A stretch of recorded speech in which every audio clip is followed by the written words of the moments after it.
go too badly in the first period and we are in a going concern. This is just to simplify the exposition. So we are at date 1. We want to borrow from creditors. Let's assume that the debt is risky.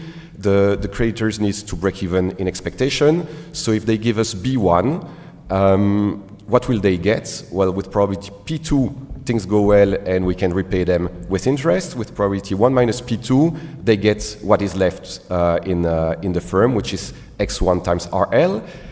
But there is something less that they get, and it's the default cost, the financial distress costs. Okay, so with probability 1 minus P2, when things go badly, there is a parameter kappa, which is the same as in the paper, and the default costs here are just, well, it's a convex function of the shortfall in the value to repay the creditors. Okay, so B1 is how much you have borrowed, X1 times RL, this is how much you have. If you owe more than you have, there's a shortfall and there's a cost to that. So this is extremely standard. Now what you can do there is to solve for R1, you substitute into the constraints and everything looks very nice and tidy.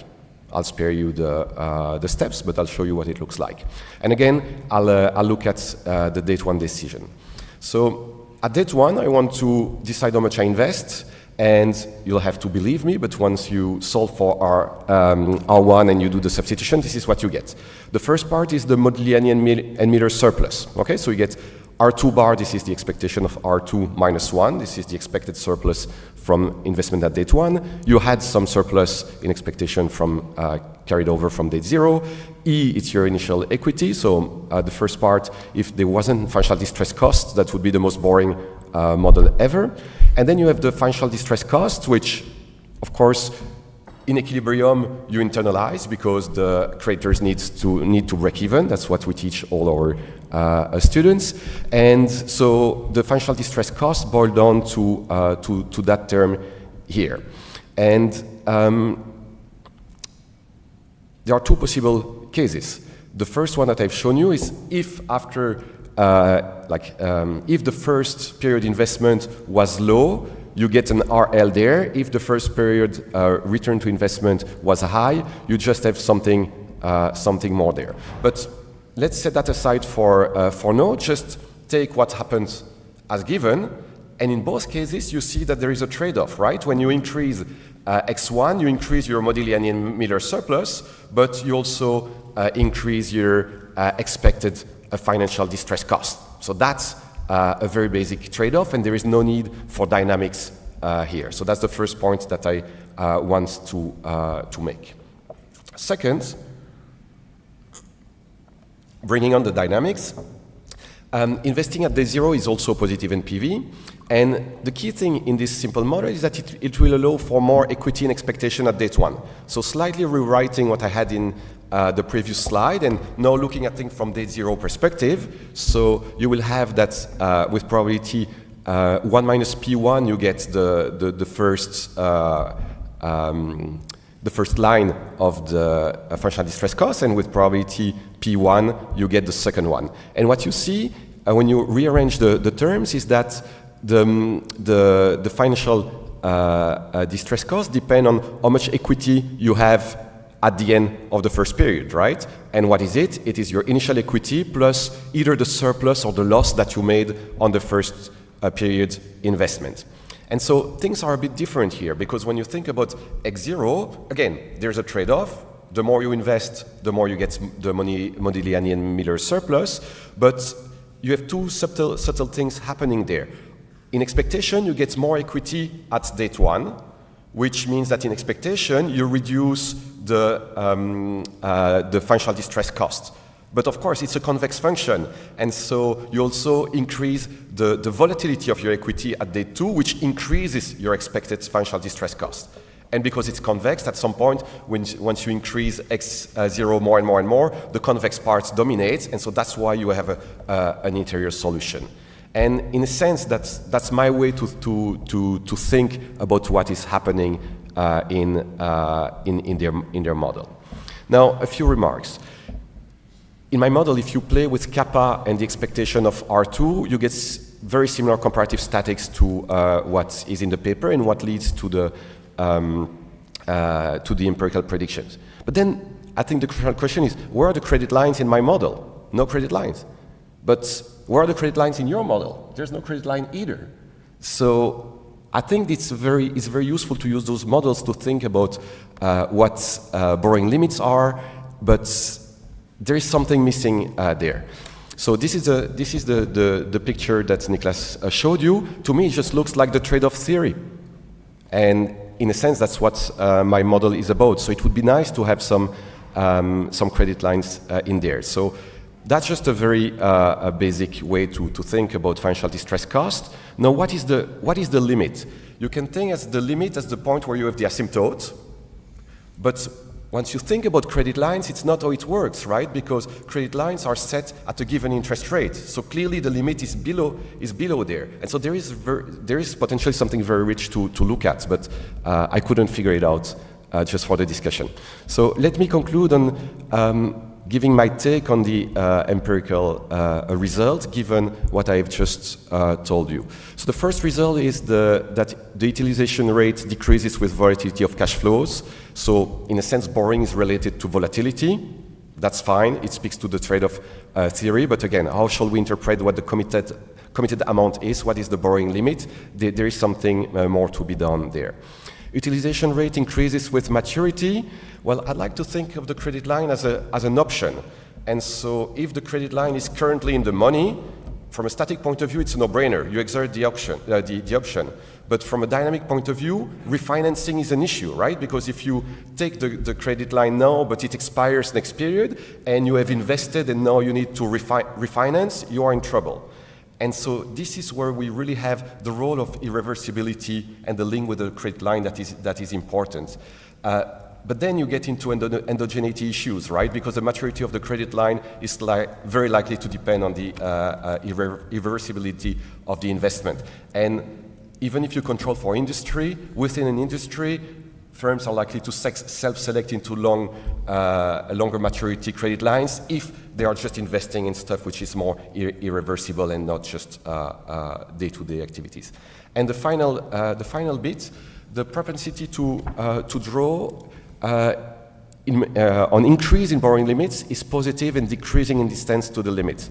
And you're right that it's hard to rationalize this based on static conceptions of credit lines, which is of credit constraints, sorry, which makes sense. So the fact that it's positive is in line with the trade-off theory. So you have a model with predictions, but they are not unique, so there is something which is a little bit unsatisfactory there.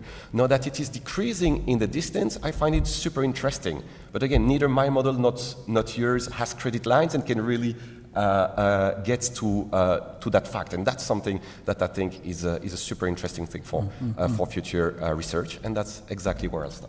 Thank you very much. Thank you. So, Niklas, do you want to reply, to add something to the comments of this? Well, I just want to say, well, thank you for the comments. All very well taken. And I will absorb them and think about them. And I'm sure they will be very useful going forward. So thanks a lot. So thank you. Okay, so the floor is yours. Any question? Comment? I yes. have a question. I don't know. Do we need as well? Okay. You can go ahead. Yes, first. I think you will have a mic just coming up.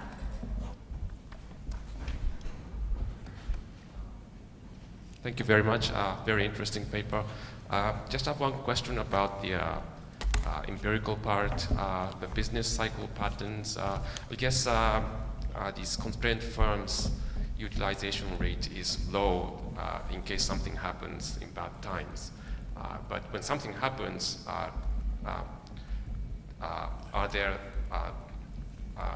do they actually utilize the credit lines more than unconstrained firms?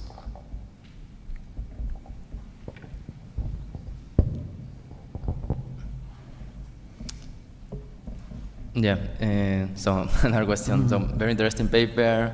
Now, when I think about credit lines and the relationship with financial frictions, it comes to my mind this paper of optimal long-term contracting.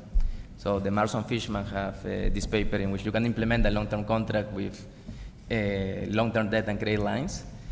And you can show in those models that changes in uncertainty or changes in productivity would lead to changes also in the credit limit and in the interest rate that you pay on that. And so I'm thinking when you do the empirical strategy and take the credit limit kind of an exogenous variable with the controls, so what could think that could be driven also by other stuff, no? Because you are kind of showing the model of the borrower, but there's also the model of the lender, right? So.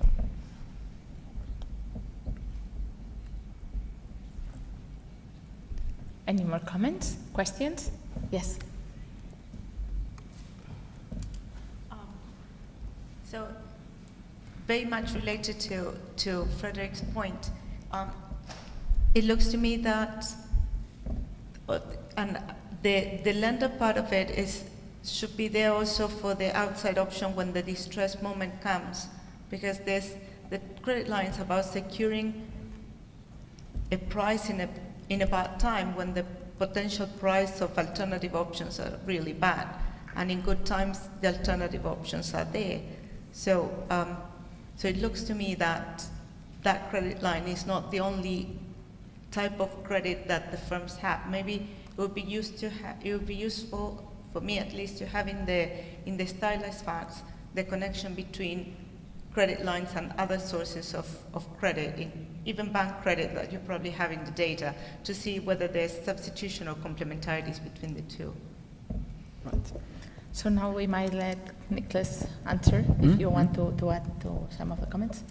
Sure. So the first was about business cycle patterns and whether firms actually utilize when bad things happen. And in general, yes, they do. But of course, it also depends on what type of shock it is. So something that we saw, for example, during the COVID pandemic was that with the exception of very large firms, that small firms actually reduced the utilization of their credit lines. But that may, of course, precisely be because uncertainty was exceptionally high in the pandemic. So it depends a bit on what the type of the shock is. But certainly we see that if they're hit by a severe idiosyncratic shock, then they do utilize their credit lines indeed. And then I think your question was about the endogeneity of the credit limit and how much can we actually learn. And I mean, I didn't have time to go into the results now, and I should say that in none of these empirical tests do we have a perfect natural experiment or the ideal instrument. So they should be taken as empirical regularities, let's call them. But what we do is just so certainly the changes in the credit limit can be driven both by the lender and by the borrower. And here it would of course be more problematic if these changes were initiated by the borrower.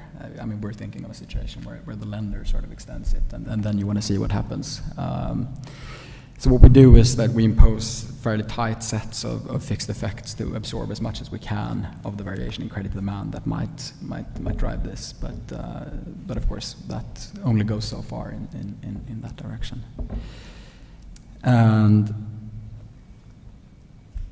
then we had, sorry, Victoria. Liquidity constraints. Come again? The constraints. Yes. Sorry, would you mind just repeating, Victoria? I was wondering about other type of bank credit. The other type. Oh, yeah. So we've started to look a bit into this. I would say that in general, for the typical case for a small firm at least is that they only have credit lines. They very rarely have term loans, for example. So in that sense, at least when it comes to bank funding, it is often the only source of bank loans for a small firm. So in that sense, there isn't really much in terms of complementarity there.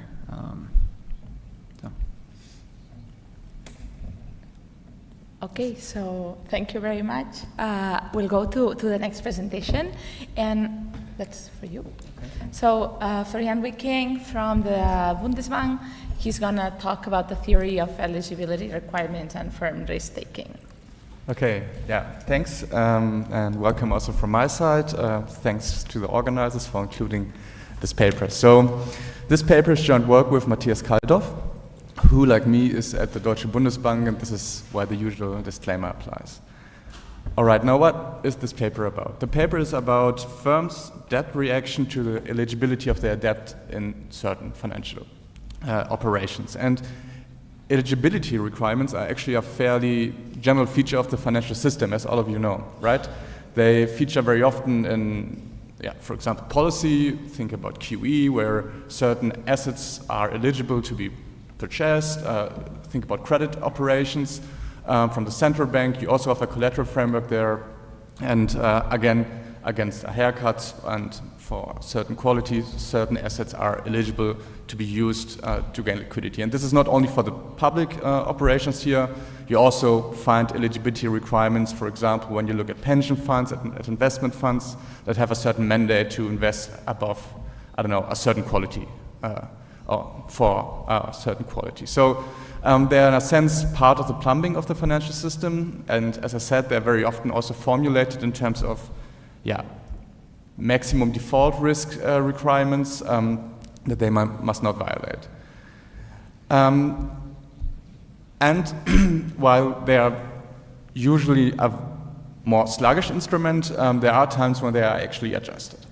And we will zoom in on one particular instant where eligibility requirements were adjusted, and we will look at what the ECB did to corporate collateral in 2008. It lowered, in the face of the financial crisis and with the desire to give banks access to liquidity, it lowered the rating threshold for this type of collateral from A to BBB. And in a sense, the regulator's perspective here, or the trade-off that they usually take for such an operation is that on the one hand, you obviously want that there is a sufficient amount of eligible assets to ensure that access to liquidity is ensured, so collateral is not scarce. But then on the other hand, you won't take on too much risk. So obviously in the adverse effect or instance that counterparty defaults, you don't want too much credit risk. So that's the usual trade-off, but an important point that is not typically considered here is that actually for the corporate collateral here, firms react to the eligibility of their debt. And this affects the trade-off in a sense. And the mechanism is actually fairly intuitive. Obviously, if for banks, these assets are not just an investment object, but they also serve to gain access to liquidity, they're willing to pay a premium on that, an eligibility premium, so to speak. And firms react to that, and the literature, empirical literature, has shown that certain firms actually increase bond issuance and leverage. And this obviously has an impact on whether there is too much or too little or too much credit risk for those assets and whether there's a sufficient amount. So firm reactions are in the center, and this is where this paper comes in. Because what we want to explore in our theoretical model is, as a first step, how do eligibility requirements, so when the debt of a firm becomes eligible, how does this affect the debt and default decision of firms? And then having understood that, going basically from the firm to the macro view, the obvious question is, what is the impact in the aggregate? And having learned from that, having identified an interesting result, the next question is, can we do better? Can we adjust something in order to tackle the effect I'm about to show you on the next slide? And the way we attack this problem is, in the first step, we build a somewhat stylized model in which there are heterogeneous firms whose debt is eligible. And eligibility here is, as in reality, for debt that is below a certain default risk. And in this simple model, we can analytically show two effects that speak to this first research question, and then in the second step, we apply the real-world example, in a sense, of the ECB adjusting its collateral framework in 2008 to our model. We also relax certain assumptions we made in this theoretical part that were tractable, but probably are important to loosen, and then try to understand, with related to the second question, what is the aggregate impact if you ease your collateral requirements, so if you lower the threshold below which a certain asset is eligible as collateral for central bank operations. And then, that's that's what we, or how we proceed, and now let me come to what we actually find.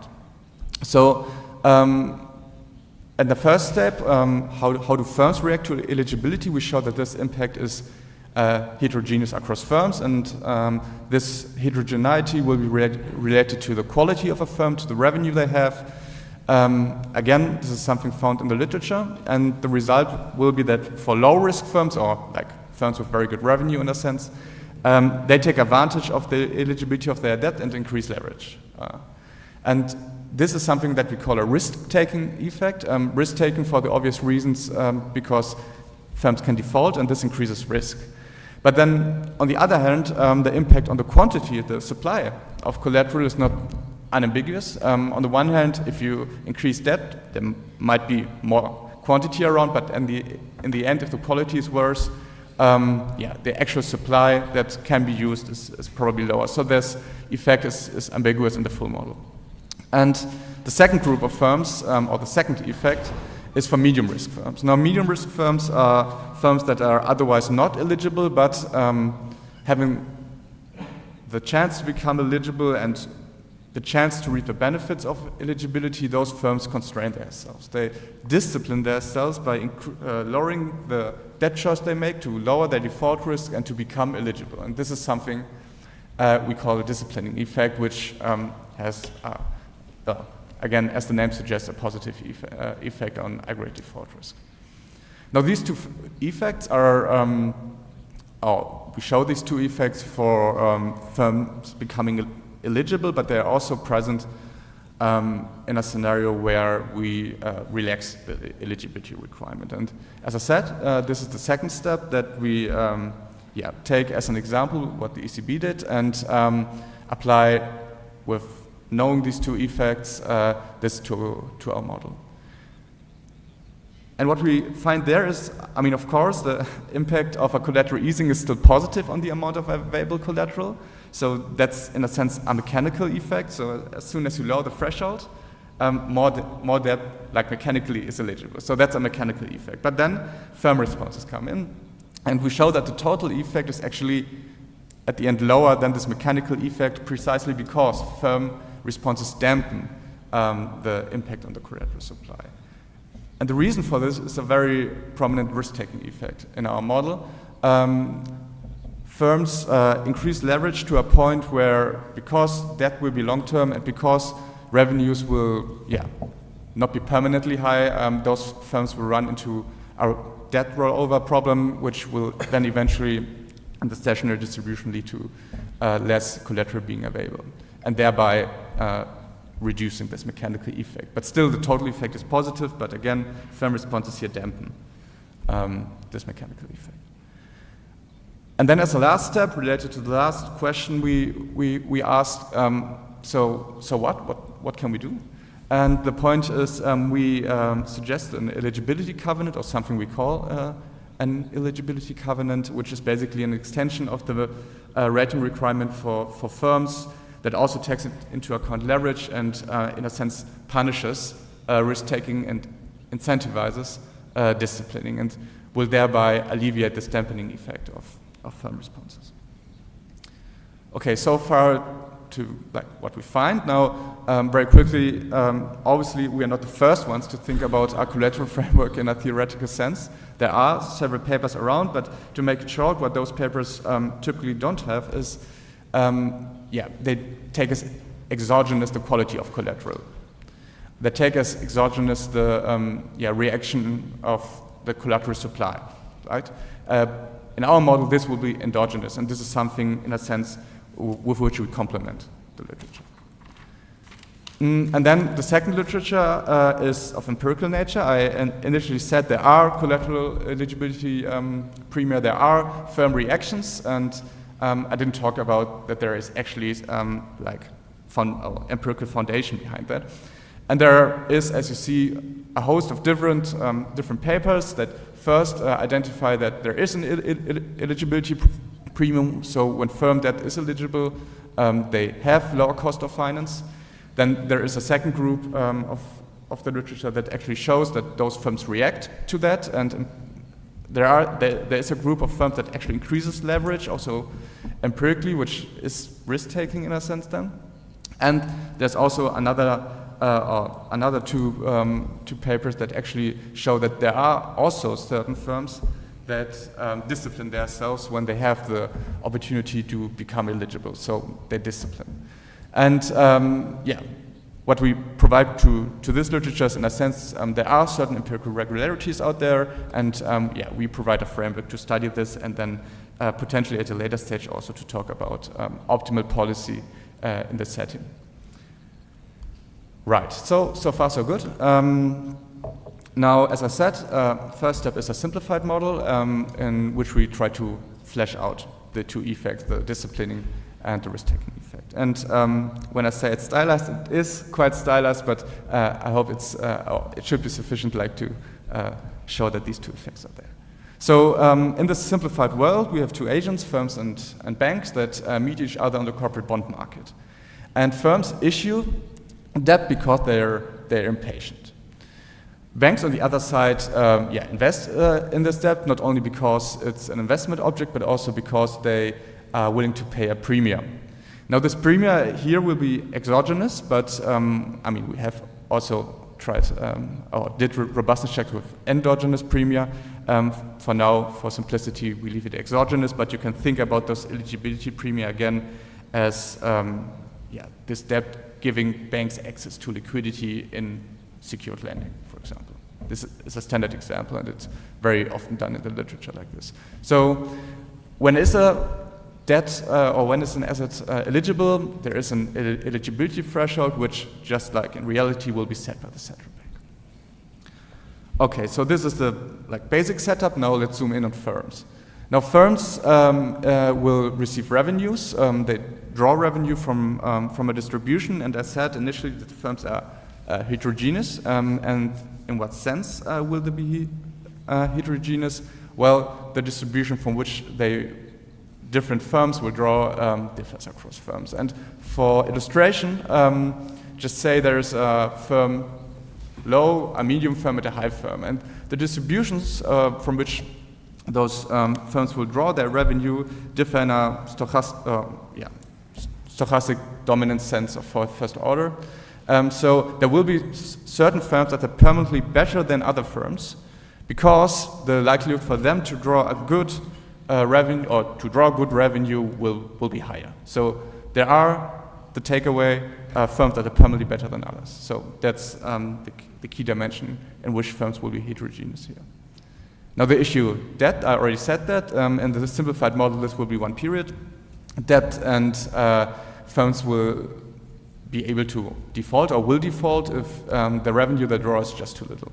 And this basically then gives rise to the standard trade-off between impatience and cost of default. And eligibility now of their debt comes in and changes this trade-off. And eligibility here is defined basically as a situation in which the default risk of a bond is below a certain threshold, which then leads to an eligibility premium in the price of the debt, which you see at the bottom end of the slide. So firms, when they're eligible and when they're not eligible, will have a different trade-off in a sense.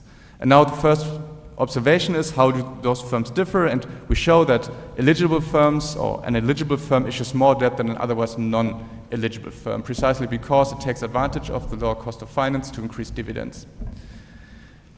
And we also show that whether a firm is eligible or not is an endogenous choice. There will be three types of firms, and I will show this in a graph to you.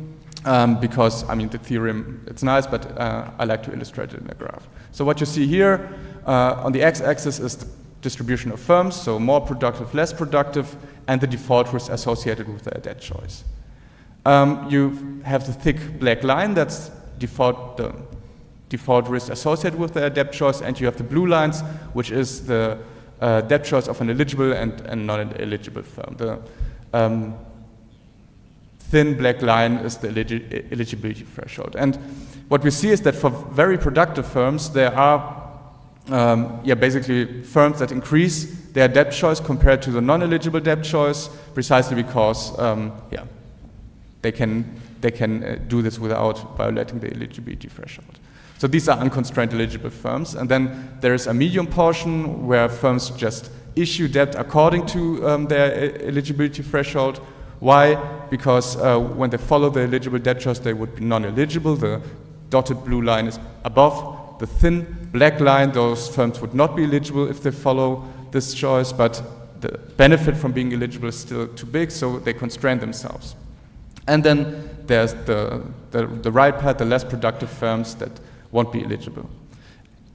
And how can we see the disciplining and risk-taking effects here? So risk-taking and disciplining can always be seen comparing the thick black line to the dashed blue line. And what you see is that for the unconstrained firms, so the left-hand part and the constrained or part of the constrained firms, up to the intersection between the dashed blue line and the thick black line, those firms take on more debt and thereby more default risk compared to the scenario where they are not eligible. So those firms increase risk-taking.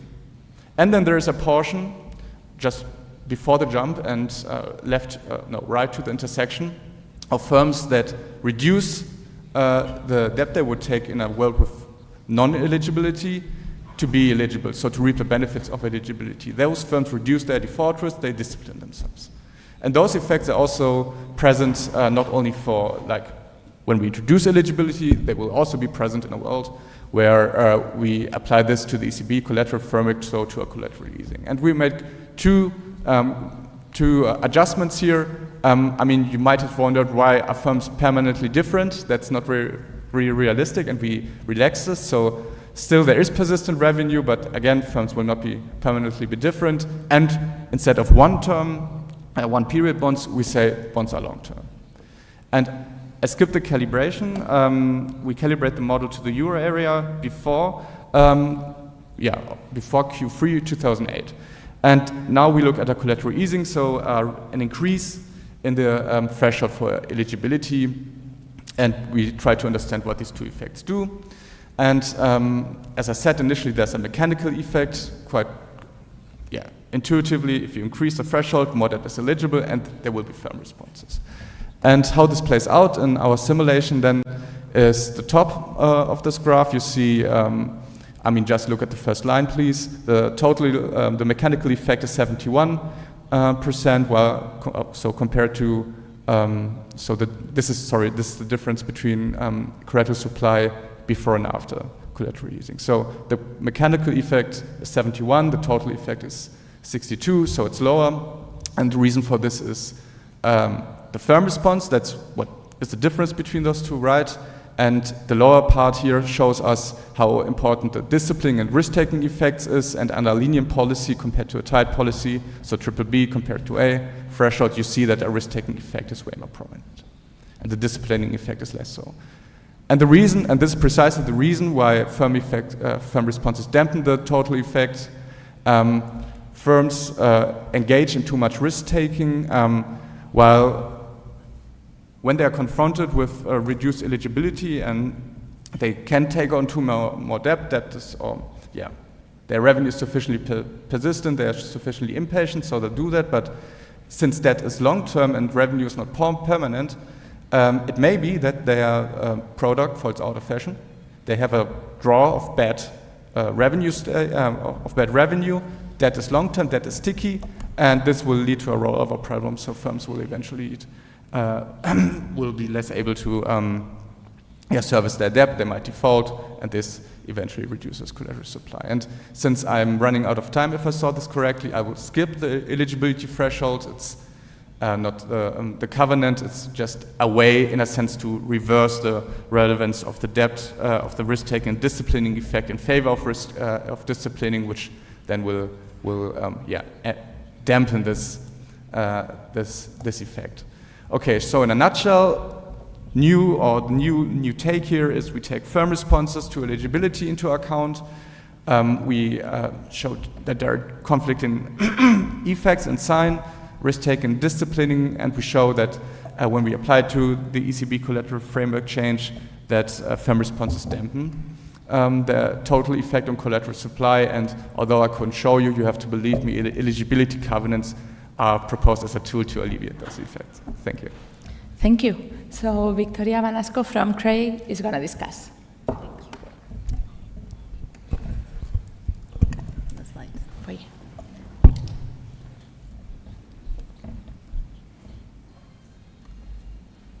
So let me thank the organizers for inviting me to discuss this paper, whose title I think has changed, or I guess I have a simple title, A Theory of Eligibility.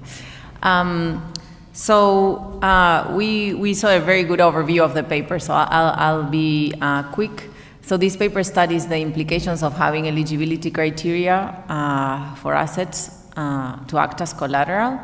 And why is this important? Basically, the way these eligibility criteria work, they introduce sort of this discontinuous jump in the valuation of bonds, and this is going to create some sort of distortions in firm behaviors. So it seems very important to understand how large and how important these distortions are, and that's exactly what this paper is trying to quantify. So the questions that they address, it's first, how are firms' choices distorted by these criteria, eligibility criteria for collateral? And then the distortions are relatively easy to characterize, but then the real question is, where are these quantitatively important? Okay, and for this we need to think about the data, the distribution of firms, what type of firms do we have in a given economy? And then once we understand how important these distortions are, then we can sort of take a step back and think, well, then how should we set eligibility criteria? Okay? So let me just address the questions that they do one by one, and I'll sprinkle my comments throughout. So the first is understanding simply how firms' choices are distorted once you introduce this eligibility criteria, okay? And the way really to understand this is the stylized model that they have. So I'm going to be even more stylized, but let's think we have a lot of firms with heterogeneous revenue processes that we can index by S. And these firms are going to issue debt, BS. It's going to have some price, Q of B, conditional on S. And they're going to issue debt to patient, risk-neutral, competitive banks. Okay? Firms are going to default when their revenues are not enough to pay these debts in full.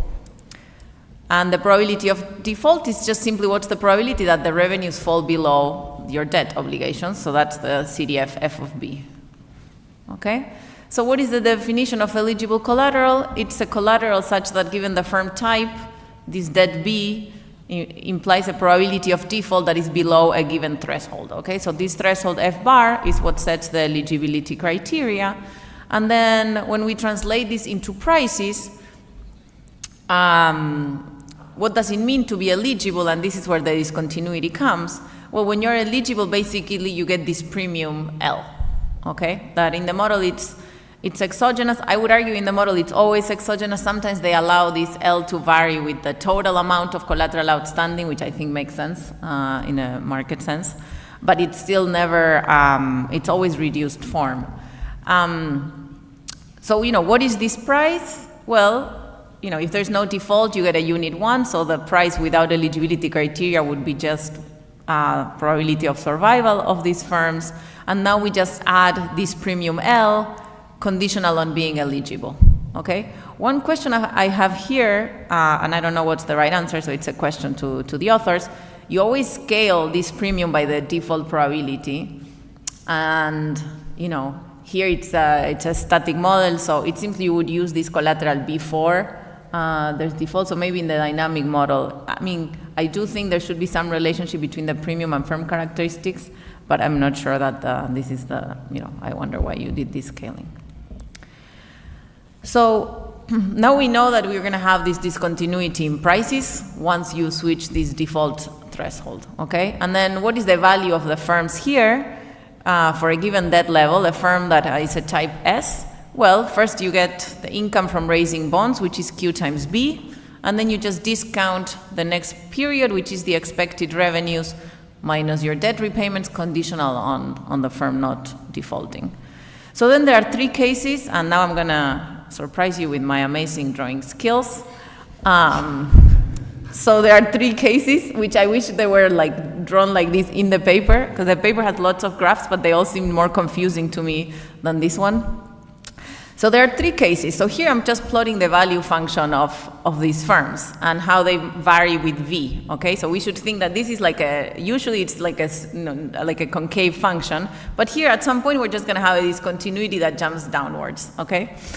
So that discontinuity I plotted at V tilde, and different firms with S are gonna have their different B tildes. But I wanna highlight that there are 3 cases, and we saw this before. In the first case, we just have a firm that chooses to bunch on this debt level B tilde to stay on the eligibility criteria, so before jumping downwards. Then we could have firms that already are at their optimum and are eligible, okay? So they're not bunching at the threshold. And then we have the case 3, which is interesting firms. These are the riskier firms, less productive firms in the economy, which basically they are choosing not to be eligible. It's too costly for them to reduce their debt too much, so they're at an optimum not being eligible. So case 1 is what is called eligible unconstrained, case 2 is eligible but unconstrained, and case 3 is non-eligible. Now this distinction is also interesting to understanding the comparative statistics. What happens if you relax this eligibility criteria? Well, in the first case, clearly, if I'm constrained and you're increasing my threshold, everyone will increase their debt with their threshold. In case 2, there's no reaction. And in case 3, it's an interesting case where this is what I did there with my little arrow. In case 2, what could happen is that if eligibility criteria is relaxed, before it was too costly for this firm to contract debt, but now it chooses to contract a little bit to become eligible. Okay, so what we see here is that all the forces here in terms of stock of collateral push into, if you relax eligibility criteria, there's always a weekly increasing debt of eligible firms, and some non-eligible firms might choose to become eligible. And then some firms are increasing their debt, but some firms are reducing. This is what they call risk-taking and disciplining effect. Okay, that's what I just said. So then the question is, okay, now we understand how each individual firm might respond, then we just need to sort of aggregate this and construct an integral and see what it means, okay? So as I said on this simple model, there's always more collateral, but in terms of overall risk, it's not so clear because some firms are increasing their leverage, but some firms are reducing their leverage. And then when we are looking at aggregates, this is really when you need to go to the data. It's about what distribution of firms do we have, how many firms do we have bunching, how many firms do we have that are eligible. So this is where they do a quantitative model, and they're going to extend it. They're going to extend the model a bit. They're going to introduce long-term debt. They're going to introduce persistence of revenues, and that's what's going to draw the heterogeneity, and they're going to apply this to the ECB collateral easing policy. So the numeric, the quantitative exercise gives a result that I'm not sure I fully understand. So maybe this is something which is interesting. The idea is, there's a mechanical force, of course. No, if you allow more assets to be collateral, then more assets will be collateral. But then what they find is that the response of firms dampens this effect, okay? This wasn't necessarily happening in the static model. In the static model, you always have more collateral. Here, somehow, you end up having less collateral, and the default risk increases. I think this is very natural, okay? But this dampening effect, I'll come back to it a bit more. So the part of the paper where the characterization of how this collateral premium L affects firm responses, I think it's quite straightforward.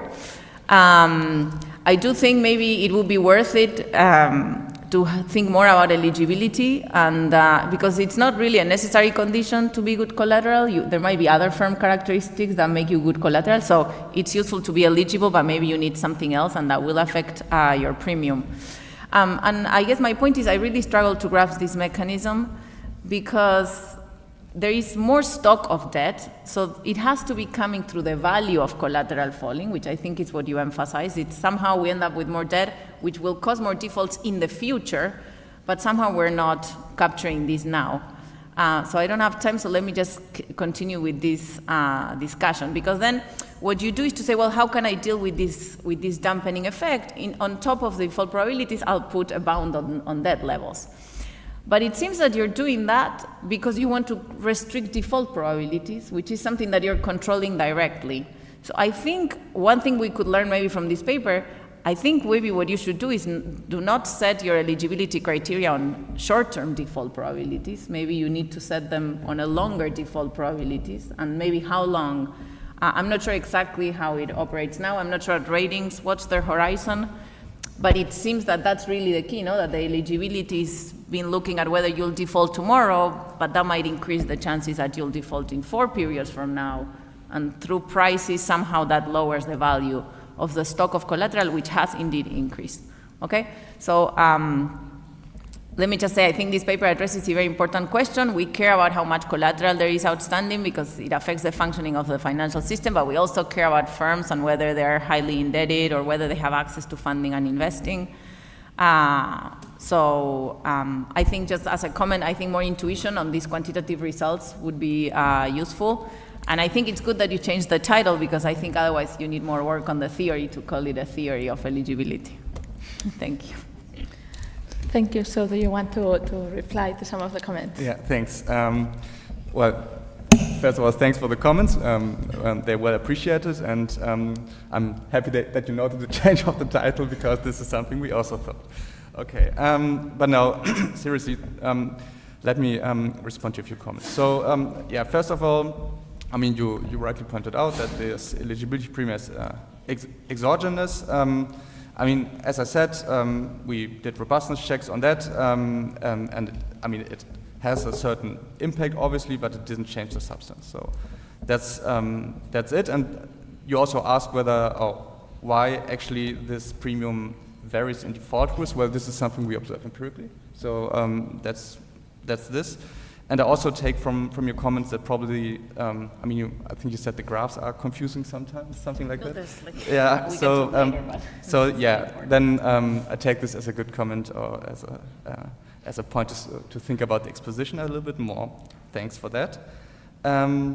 Now concerning the difference between the full and the small model, let me just emphasize. I mean, it's true in the small model actually. Reduction of the eligibility threshold and easing would increase the supply of collateral, but this is only because we have short-term debt and we have permanently different revenues. So firms will never run into this rollover problem. So when we change this part or this result also changes. And yeah, and then yeah, let me read my writing. Yeah, and then probably finally this comment on the covenant. I mean, the idea of the covenant is, or the problem here is that the debt choice is not sustainable. And some firms, they might have high revenue, but also high debt. They react to that, make risk-taking, but then they have this rollover problem. So it's precisely about the sustainability of debt. So interestingly, yeah, we can also, I mean, this covenant tries to address this, but yeah, now as you said it, probably thinking about long-term instead of short-term default probabilities as we do might be also an interesting angle. So thanks for that. Thank you. So comments, questions? Oh, you have a lot. Okay, David.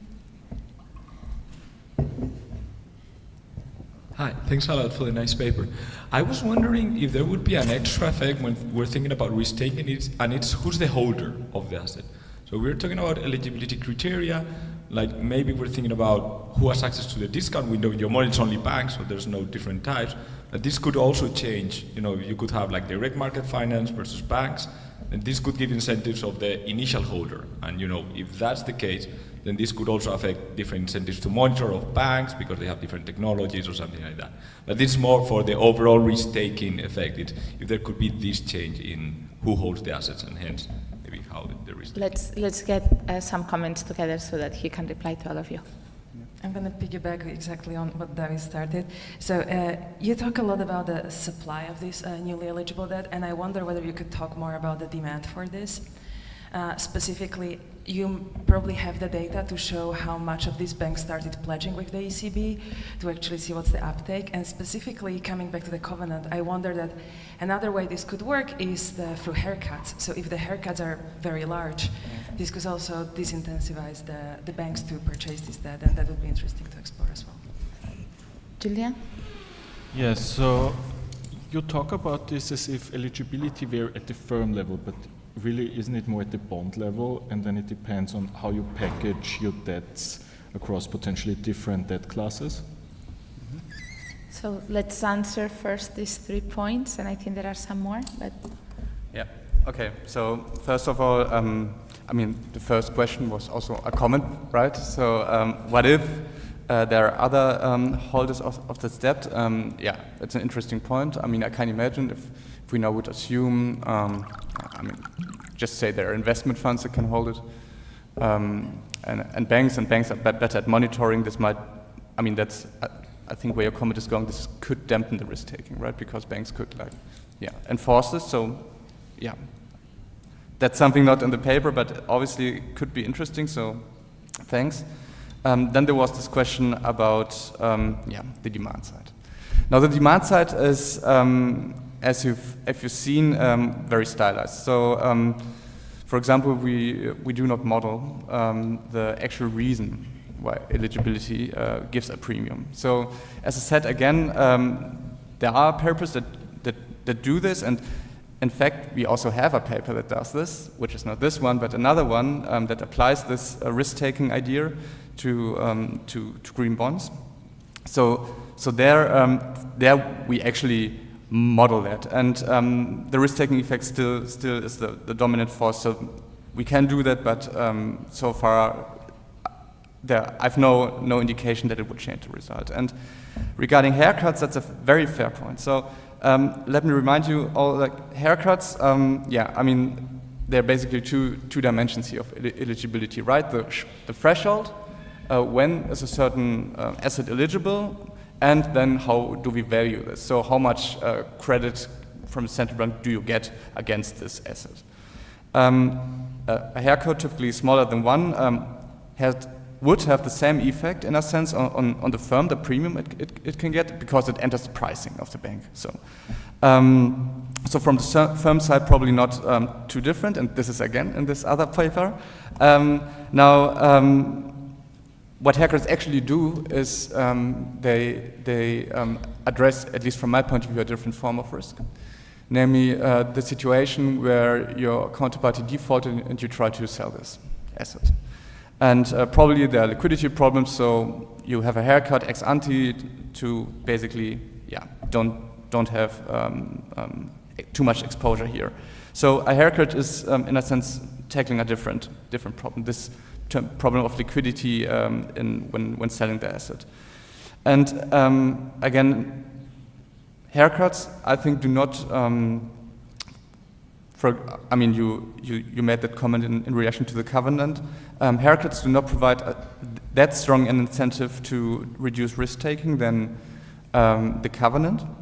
Why? Because even if you apply a haircut of, I don't know, 40%, you still have left some incentives to lever up. Whereas when your eligibility vanishes, for example, with this covenant, the incentive is stronger. So this is how I see this. And then regarding to Julian's comment, thanks. So indeed, I mean, it's not only that we have default risk in the model as a friction. I mean, implicitly we are also assuming you cannot package that in order to create this this risk-free asset from the firm debt. So this is implicit, and yeah, probably we should make that clearer. Thanks. So if you want this time for one more comment, like, I'm looking at that side just in case they want. Okay. Yes. So it's just reiterating on Victoria's point on being a bit puzzled by risk-taking eventually leads not to the increase in the supply of eligible collateral, but the decrease. And what I understood, I think that sounded very paradoxical in your summary and then in the second time.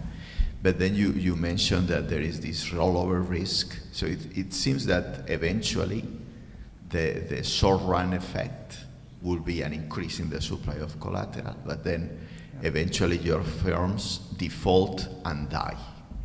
So in some sort of a steady state, reach after sufficiently many periods, the supply of collateral is lower.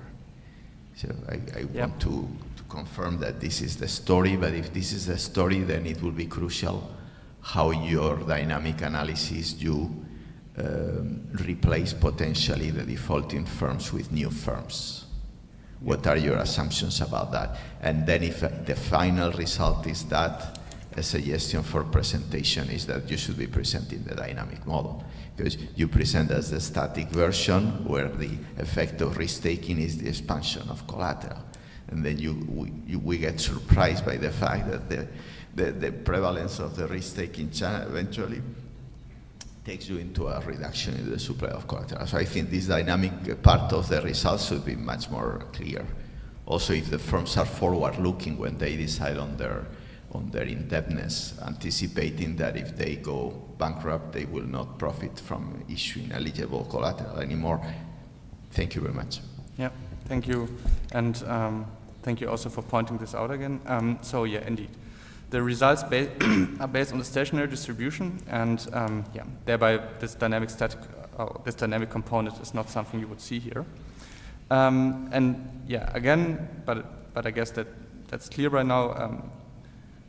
While it increases the quantity, the risk taking, the quality diminishes sufficiently so that the supply goes down. So that's indeed the story, as you said. And okay, the point with the dynamic model, this is well taken.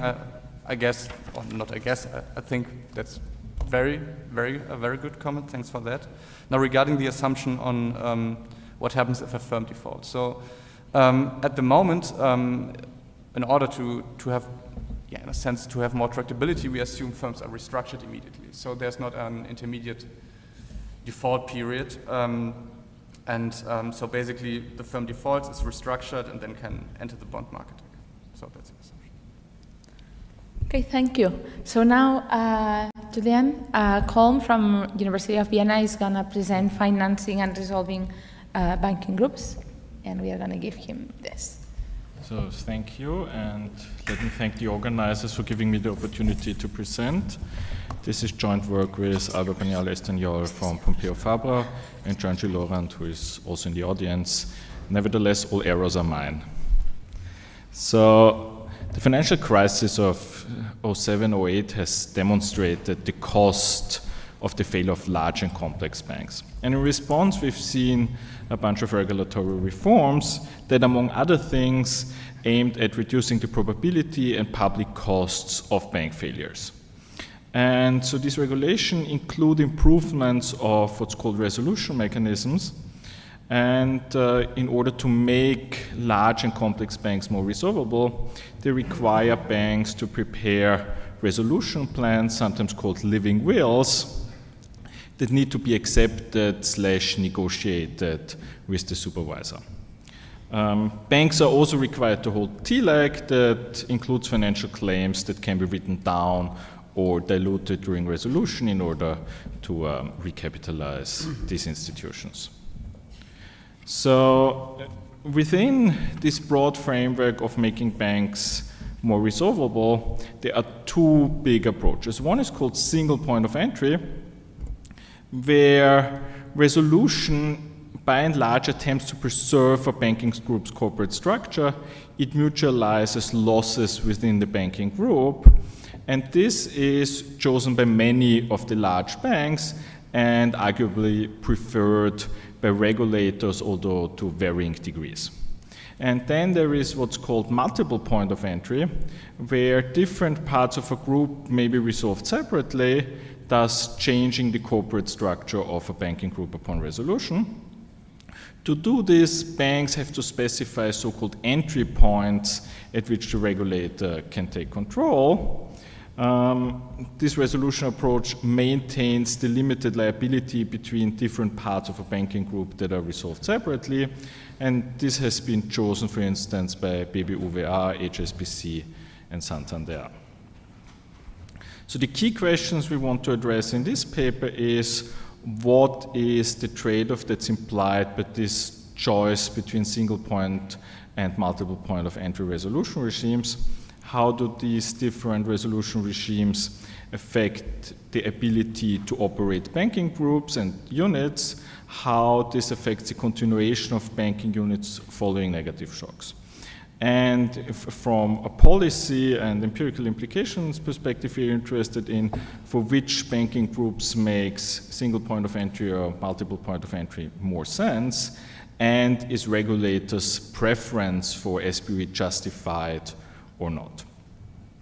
So let me jump straight into the model. So we're going to have banking groups with two potentially asymmetric units. We call them H and L. So there will be a holding company that owns those two units that make the loans, and these will be wholly owned subsidiaries. So these banking groups will be run by wealthless bankers. They're centralized decision-making at the holding level, and the groups are subject to resolution regimes. So in terms of investment, for those who know, this is a simplified Holmstrom and Tirol model with two units. So there will be an organizational structure and resolution regime as given. Then at t equals 0, banks raise 1 unit of investment, 1 unit of funds per unit they operate. At t equals 1, there might be a negative shock that realizes with probability Q, and with some probability QH it hits the H unit, with some probability L the L unit. And if a unit experiences such a shock, it requires another unit of reinvestment. If reinvestment does not occur, it will never generate a return.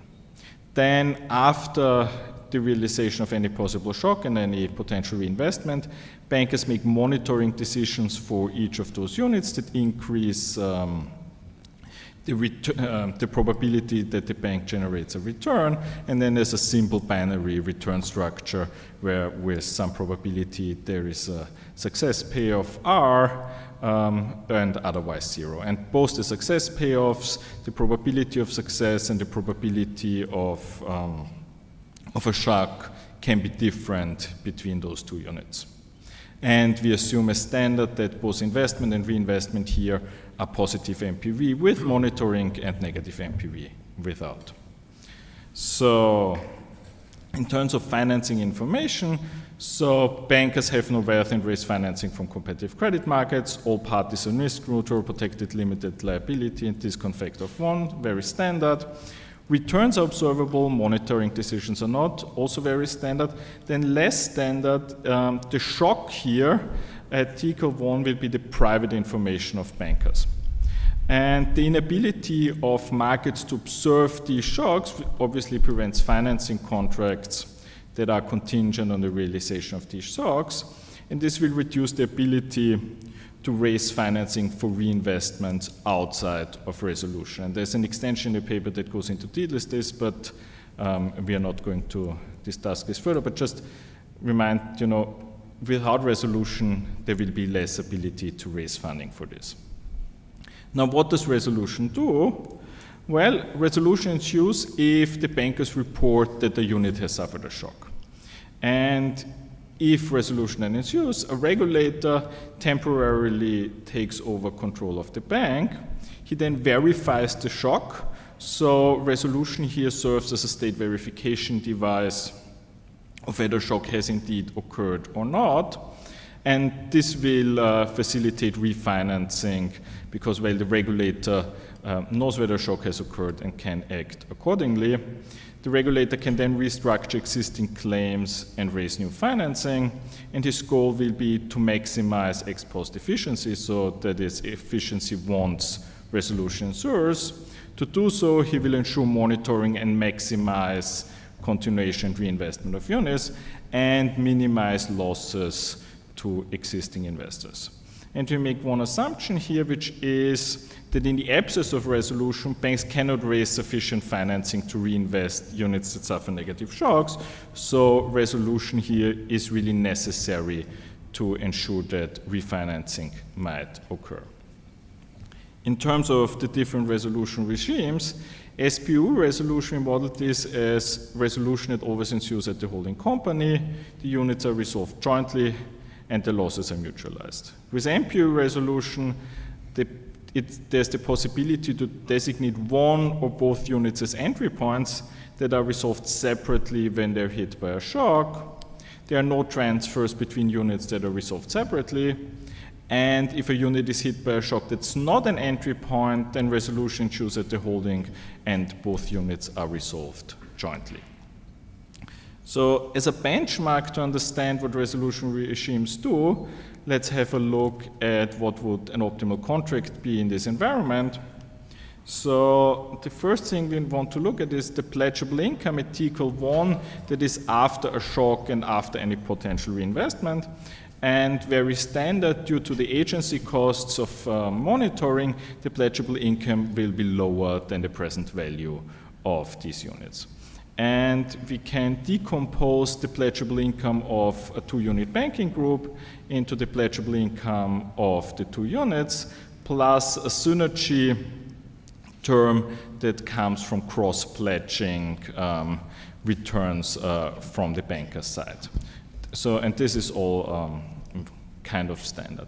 And then we just simply, to give meaning to our H and L units, we assume that an H unit has a higher pledgeable income at T equal 1. Now, the interesting thing happens when we look at the pledgeable income of T equals 0, which depends on the reinvestment decision rho, which might be that you either never reinvest into any unit, reinvest only into the H or only into the L unit if it receives a shock and not if the other unit is shocks. And of course, you may also reinvest into both units if they receive a shock. And depending on your reinvestment choice, you either have to absorb the cost of reinvestment with in expectation is QI for each of those units, or if the unit gets a shock, you only have the pledgeable income of the remaining unit, and you lose the pledgeable income of the other unit and the synergies.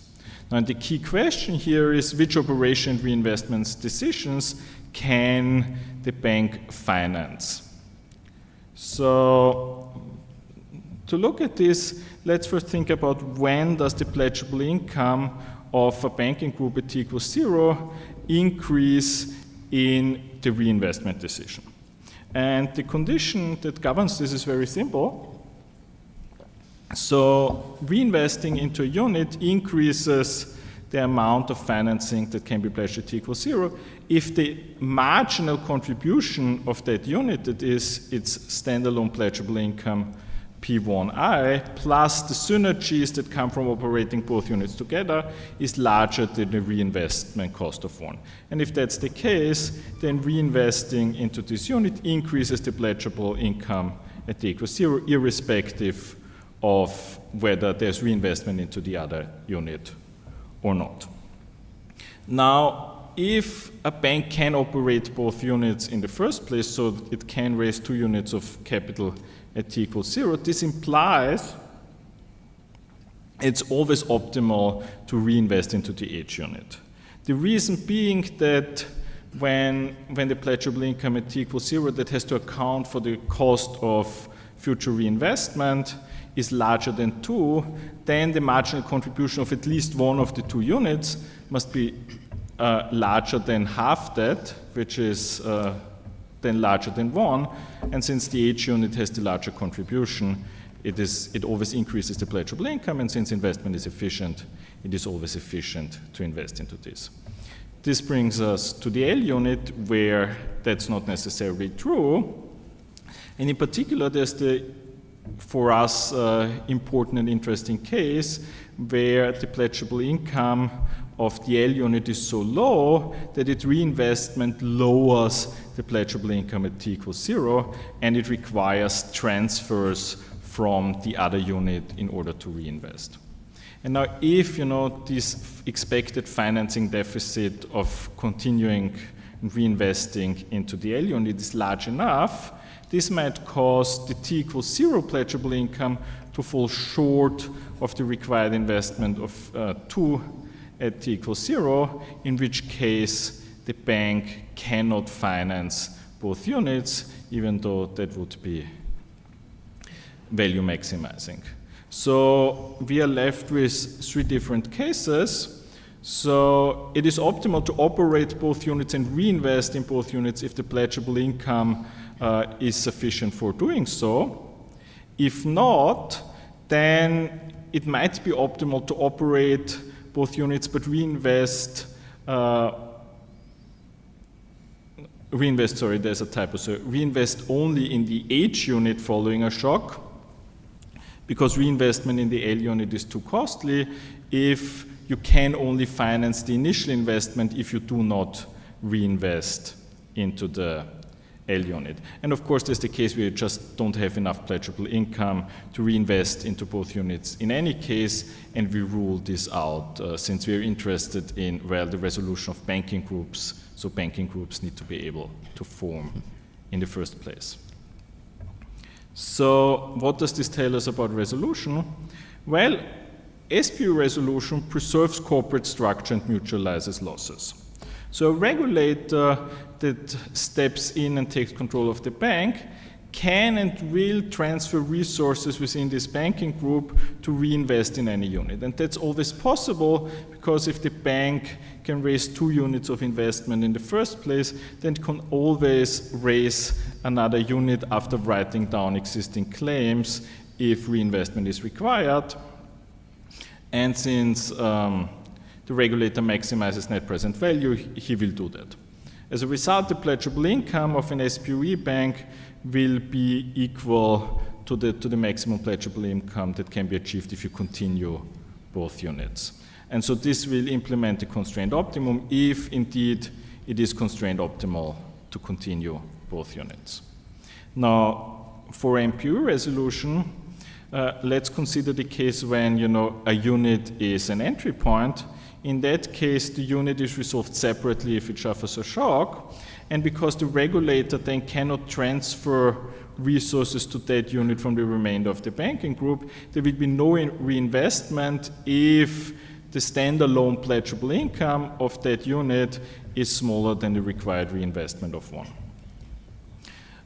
Now, we already know that it's never optimal not to reinvest into the H unit, so it will never be optimal to specify the H unit as an entry point because there's no reason not to reinvest, so in that case there's no benefit from splitting the banking group. For the L unit now, designating as an entry point is optimal exactly when no reinvestment into the L unit is constrained optimal ex ante, because it forces the regulator not to reinvest into the L unit because the L unit cannot receive transfers given the structure of the resolution, the regime.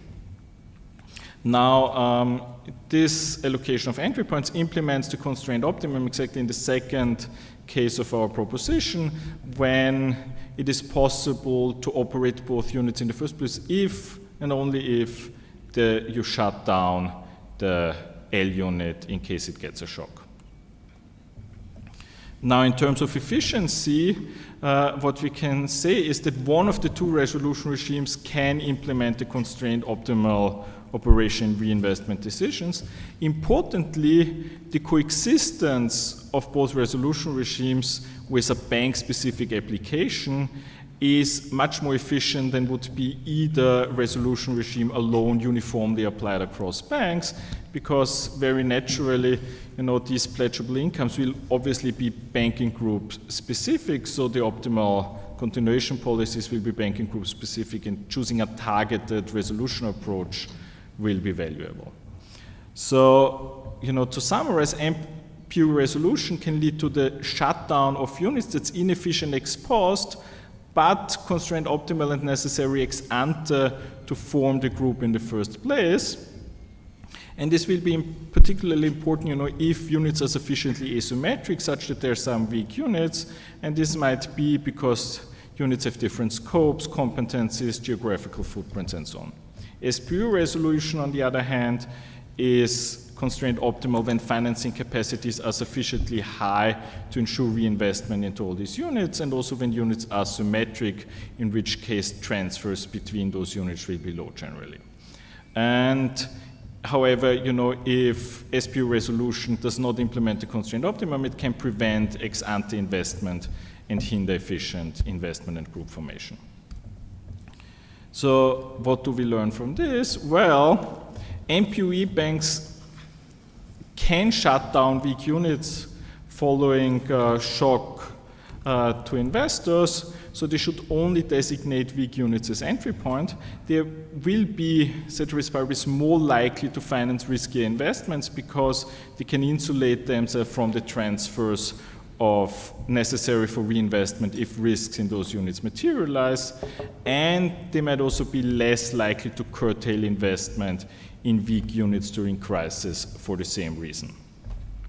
Now, importantly, NPU resolution requires a commitment not to reinvest into the L unit after shock, even if continuation is ex post efficient, and this commitment might be easier to achieve in a cross-border context where there are different regulators that might find it easier to ensure that they do not transfer rules across borders.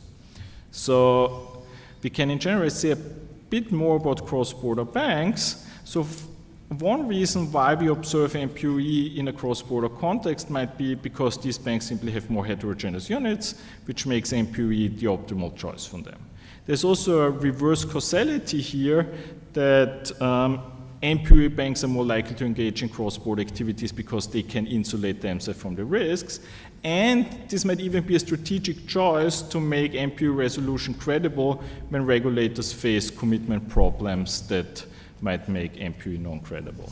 So in the interest of time, let me skip the comparison with the literature. So what we show is that the choice of a resolution regime affects banking groups' financing and investment decisions.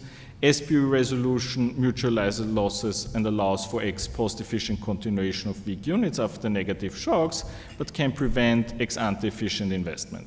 NPU resolution, when it separately resolves banking units, can prevent ex post efficient investment, but might be necessary to finance operation of weak units, which is ex ante efficient in the first place. Now, in terms of unmodeled effects and possible avenues forward, one might think about regulatory biases towards inefficient continuation, and if that's the case, obviously things might be a bit different. And in a richer model, one might think about the choice of a resolution regime also affecting the probability of entering resolution, but that's outside of the current model. Thank you. Thank you. So Alonso Villacorta from UC Santa Cruz is going to discuss. Just 1 second so that I can put the presentation. Here you go. Thank you. That's right. Okay, thanks. So I'm very happy to be discussing this paper here about the resolution of banking groups. And as Julian already described, the bank resolution implies this restructuring of liabilities that helps limiting the disruptions on bank operations. And it involves a dilution of creditors, typically equity and holders of long-term debt. Now, when we think about the resolution of banking groups, we can think about these different regimes. The SPOE regime, in which the resolution takes at the banking group as a whole, or the MPOE regime, in which we just can resolve it at the subsidiary level. Then the question that this paper asks is, what is the optimal resolution strategy for a banking group? Should creditor from one subsidiary be diluted in order to compensate the losses from another subsidiary?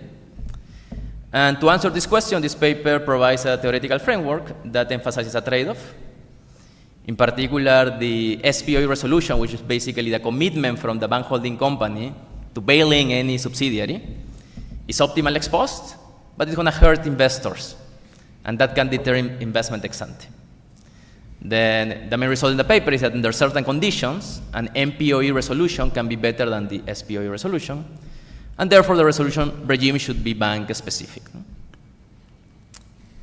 Now, what I'm going to do is I'm going to show you first a very simplified version of the model. Just going to keep the key ingredient that leads to the key results, and then just going to make two comments. So let's imagine that we have 2 banks, so 2 units. Each bank has access to a project which value VH and VL. So these represent the present discounted value of the payoffs of the project. Now, financing each project costs 1, and we're going to assume that these V's are higher than 1.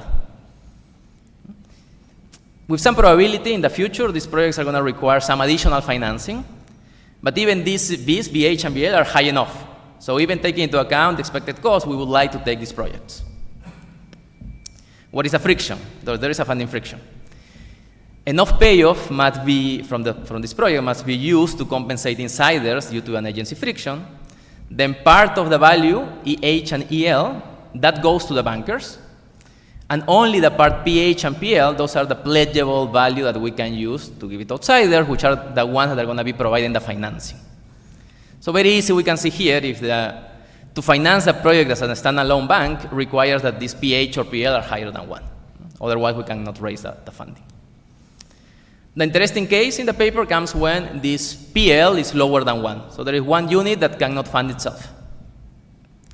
However, if we form a banking group, we can use the whole pledgeable value, PH plus PL, to raise the 2 units of funding, if PH plus PL is higher than 2.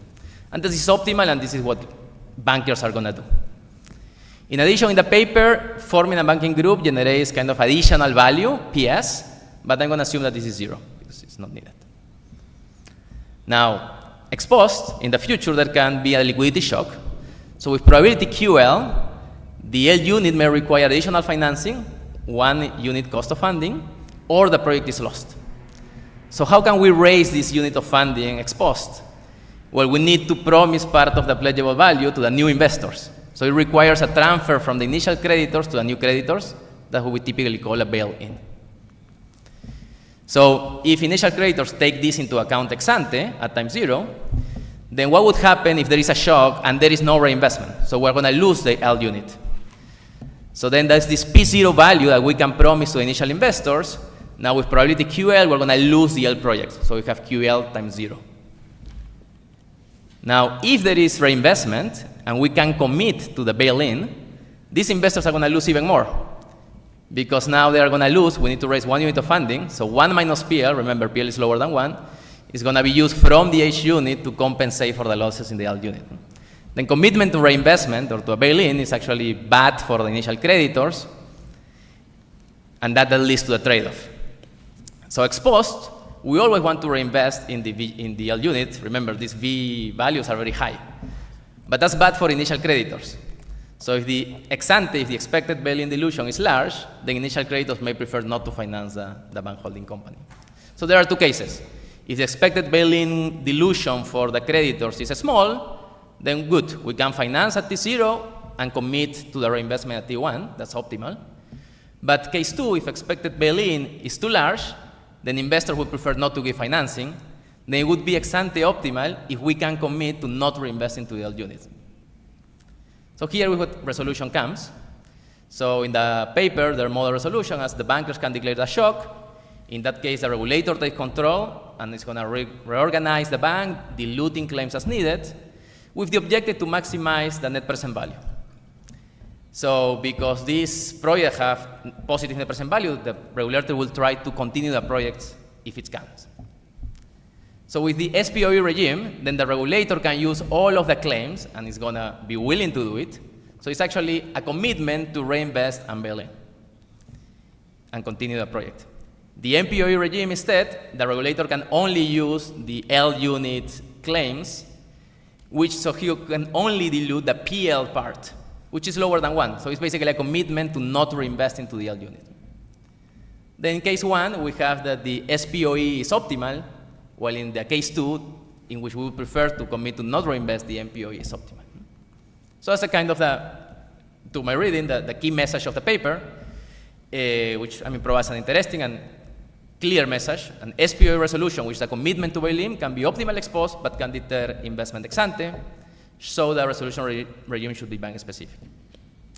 The paper also includes nice complementarities of agency frictions that the banking group can enhance. It's interesting, but I don't think it's needed for the main results. So now just let me do 2 comments. So first comment is this about SPOE versus MPOE or actually resolution versus liquidation? So in the model, MPOE is optimal when the expected bail-in dilution cost for the initial investor is large. So in that case, it would be optimal to use the MPOE regime such that in case there is a shock, the L unit is liquidated. But then here I was wondering, isn't the main purpose of the resolution to limit the liquidation instead?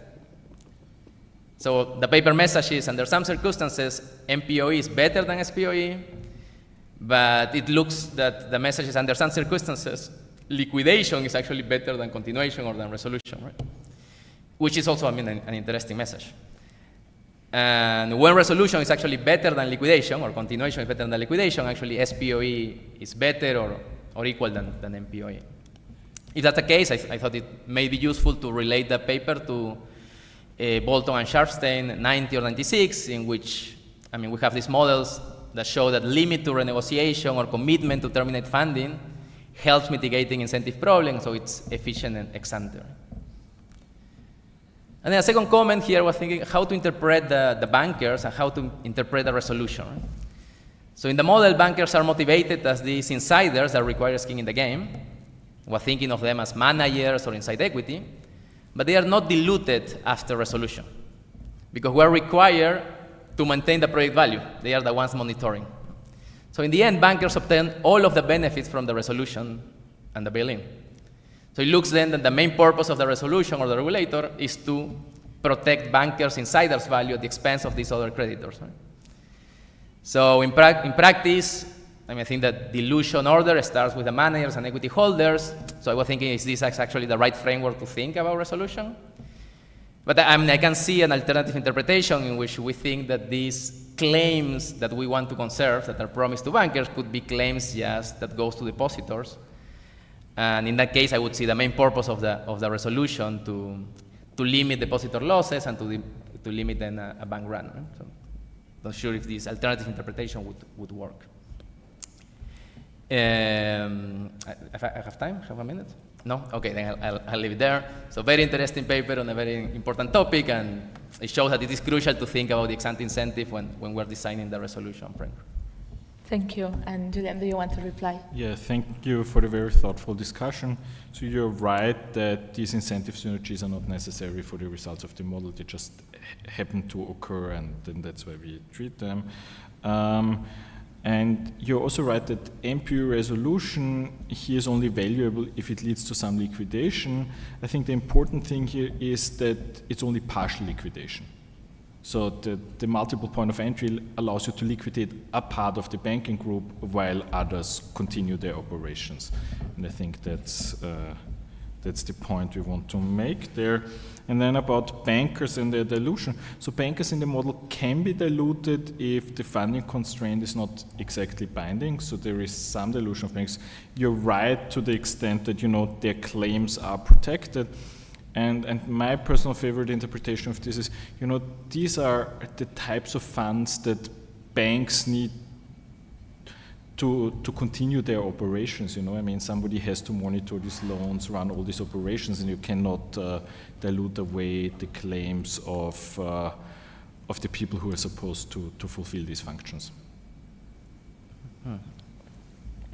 Thank you. So, questions, comments on the paper?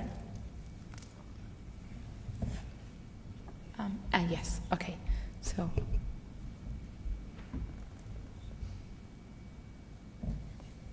Thank you. So, yeah, I had a question related to the possibility that there is also a bailout decision by the authorities, either because there are limits to commitment or because the framework allows for some probability of it. So might this still the incentives of the banks, well, or their preference towards multiple point of entry to try to maximize the bailout contributions that they can have? I mean, do you see that it's feasible to do extensions to consider this? It's a broad question. I know that it can affect the structure of the model, but yes, this broad question. Thank you. There's another one there in the back. Yes. Thank you. From my side, just a practical suggestion. I think the model should be refined and can be refined to better reflect the spirit of the resolution framework. So on one hand, the choice between SPE and MPE has to do more with practical aspects, such as the separability of the subsidiary from the parent, or the decentralization of the operations at the subsidiary level. And secondly, when we talk about the choice whether to recapitalize an SP subsidiary or not. This is the result, and actually it's something that is dictated by the so-called public interest test. So you check whether it is in the public interest or not to resolve that subsidiary that is in failing status through resolution or liquidation. So the choice has nothing to do with future profitability of the subsidiary. But these are practical considerations that I think could be used to enrich the model. Thank you. Thank you. And there was one question here, Angel? Yeah.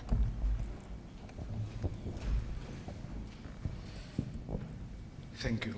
Just to know your thoughts with respect, for example, to in the case of the single point of entry, if they are operating, the two units are operating in different jurisdictions, the possibility in one jurisdiction of imposing some ring-fencing for the movements of the resources between the resources in one unit to the other unit. And in the case of the multiple point of entry, the reputational effects that could have on the remaining unit when one unit is resolved without helping them. Thank you. Thank you, Julian. So thank you very much. So in terms of bailouts, I mean, the moment you have bailouts, obviously, you know, our main trade-off is no longer there. But the point I think you made is that, you know, having MPOE might increase the public money that you obtain because it limits kind of the bail-ins. That's I think is a point that could be incorporated, I think. So thank you for that. In terms of public interest tests, so in our model there is always a public interest in continuing these units since they generate net present value. So in that sense, you know, there is a public interest in continuing them, but the point is to argue that it might be reasonable, you know, to actually bind your hand that you do not continue a unit, even if it is in the public interest ex post for ex ante reasons. In terms of, you know, multiple regulators in a cross-border setting, so that is obviously a big point where in those instances you can implement SPOE in the first place or not. And I think sometimes you might be able, sometimes not, also depending on, you know, the countries involved and how well they're able to cooperate. The point we want to make is that even if you can do SPOE, so, you know, if regulators can implement SPOE, there might be reasons not to. And in terms of reputational concerns, I guess one way to read this is that, you know, announcing that you have an MPOE resolution plan kind of, you know, already communicates that, well, some units might be let go, even if, you know, the core business is strong.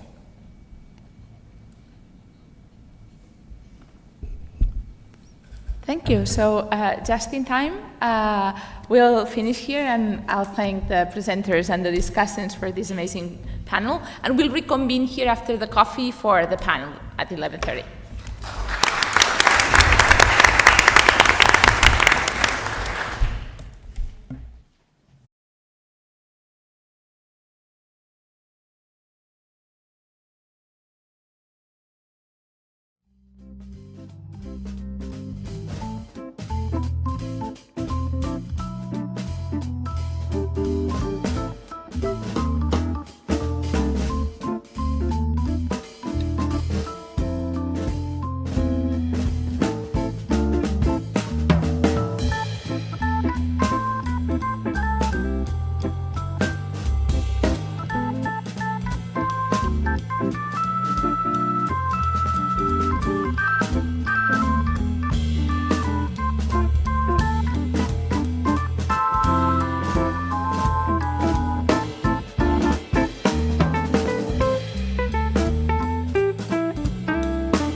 start? I don't know. Is this working? Yes. It's working. So, good morning, everybody. My name is Ángel Estrada. I am the Director General Financial Stability, Regulation and Resolution at the Banco de España, and I'm going to be chairing the closing panel of the fourth Conference on Financial Stability. And the panel is going to be devoted to the crisis management and deposit insurance in Europe. This is, you know very well, this topic has been very at the forefront of the regulatory discussions from some time, in particular with the European Banking Union. In fact, we still have the third pillar that is still pending to be completed, the deposit insurance for the whole Europe.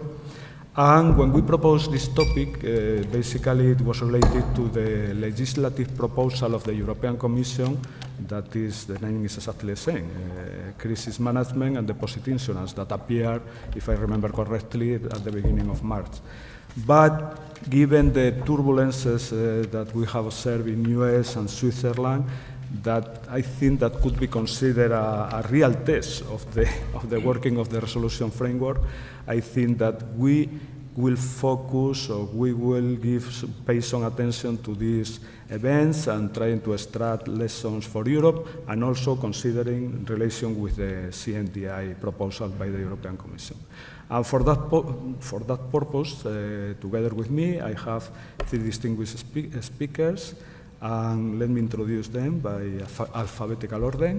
On my left is Elena Carletti, that now is professor and dean for research in the Department of Finance at the Bocconi University, non-executive director of UniCredit Group. She is also director of the Banking and Corporate Finance Program at the CPR. Elena, you know very well, has published extensively in the fields of central banking, monetary policy, financial market, crisis, regulation, supervision, resolution. That's enough. Just one additional thing. In her academic capacity, she has advised the European Parliament and the ESRB, that is the macroprudential institution for Europe. On my right is Cornelia Hochhausen, that is the Director General of Macroprudential Policy and Financial Stability at the European Central Bank. Cornelia has held multiple positions during her career at the ECB, and now is the chair of the ECB's Financial Stability Committee. Cornelia has also a lot of a very good record on publishing a number of research papers on money market, payment system, and financial stability. And finally, last but not least, of course, Jesus Saurina, that is now a member of the Single Resolution Board, that is the resolution authority of the Banking Union. But Jesus, before joining the SRB in 2020, was the Director General of Financial Stability, Regulation and Resolution at the Banco de España, so my predecessor. And in fact, at the Banco de España, Jesus has developed most of his career. Jesus led Banco de España Financial Stability Department since its inception, 20 years ago, something like that. And well, and Jesus has also an extensive record of publication in specialized papers. And in fact, Jesus was jointly with Rafa, were the ones that put this financial stability conference in 2017. They started these conferences. So, welcome all of you. And I would like to start the conversation with the panelists, asking Elena first, in the recent resolution cases, both public and private, and the private one, do you identify common patterns or lessons to be learned? Okay, thank you very much for the kind introduction and for the invitation today. Actually, I'm very pleased to be in this panel with Cornelia, because X years ago, let's not say how many, both she and I were working exactly on these topics for our PhD, in our PhD studies that we did basically in contemporaneous. So it's very funny after so many years to be back on exactly the same topics. Having said that, let me start with maybe just putting the facts into context and then draw some lesson. We heard already yesterday in the initial conversation that Cornelia chaired a lot of these things I'm going to say, but I think it's important that we are all on the same page. So let me very briefly revisit what happened in the case of the Silicon Valley Bank and the other two regional banks in the US, in the case of Credit Suisse, and then maybe one word of Deutsche Bank. That is something that happened suddenly on a day and then it was sort of forgotten, but I think in the mind of the banking sector that is not forgotten at all. So let me also maybe spend 1 minute on that. So let me start with Silicon Valley Bank. So what went wrong, what triggered the crisis, and what was done? And I'm going to do the same for both this case and Credit Suisse. So what went wrong was clearly, as we heard yesterday, a very strange, not to say weird, business model with this excessive maturity mismatch between assets and liabilities and the big reliance on uninsured deposits. But I think on top of it, there was also a poor risk culture within the bank, or at least that is irrespective of whether regulation was applied or not. I think we can say that this was also the result of poor risk management, because even if you don't have a regulatory constraint or requirement, risk management should have avoided such a risk profile. But we know that the regulation was relaxed in 2018, and on top of it, we also had a relaxation of supervision because the Fed did not even ask information on the liquidity position of this bank. So it was not just a regulatory issue, but it was also very much a supervisory one. So what triggered the crisis at some point was in the context of this outflow of deposits of the Silicon Valley corporates that was going on for a while due to their liquidity reason. At some point, one day, Silicon Valley Bank lost 1/4 of deposits in a day. So that is an unimaginable speed of deposit withdrawals. And as a result of it, or also in contemporaneous with it, they sold the investment portfolio that they had in this available for sale, and they generated 1.8 billion loss. Okay? So what was done very quickly. In the span of a few days, the FDIC take over the bank, bailed in junior bonds and shares, not anything else, but those two components were bailed in. And importantly, for what I'm going to say in a minute, is there was the use of what in the US is called systemic risk exemption. Therefore, thanks to that, there was an extension of deposit insurance to all deposits held in SVB. And also, as Chair Power said yesterday, the Fed started this bank term funding program so that banks could post collateral, and even if the market value of this collateral was lowered because of interest rate risk, the collateral would be valued at par. But this was done only after the Silicon Valley Bank case. So this is Silicon Valley, in very short. What happened to Credit Suisse? Well, Credit Suisse was in trouble already in the last years. We know they had a very speculative lending. They lost a lot of money with Green Seal and Archegos. They had poor risk management again. They had the poor internal control system again. They had the poor governance with changes of chairmen, changes of CEOs, and so on and so forth. And moreover, they had accounting irregularities, and the last result before the failure were released in a delay and with a significant loss. So yes, we had CDS failing in a few days, but the weakness of Credit Suisse had been going on for some time. This is not something that happened overnight. And it was not a surprise to supervisor because they knew, and everybody basically knew, that Credit Suisse was in this case, although they were on a recovery pattern. That is also important to say. So what triggered the crisis was there was a sudden increase in CDS at some point, in the CDS spread. There was a very significant drop in the share price, and that triggered outflows of wealth management clients and deposits. And what was done?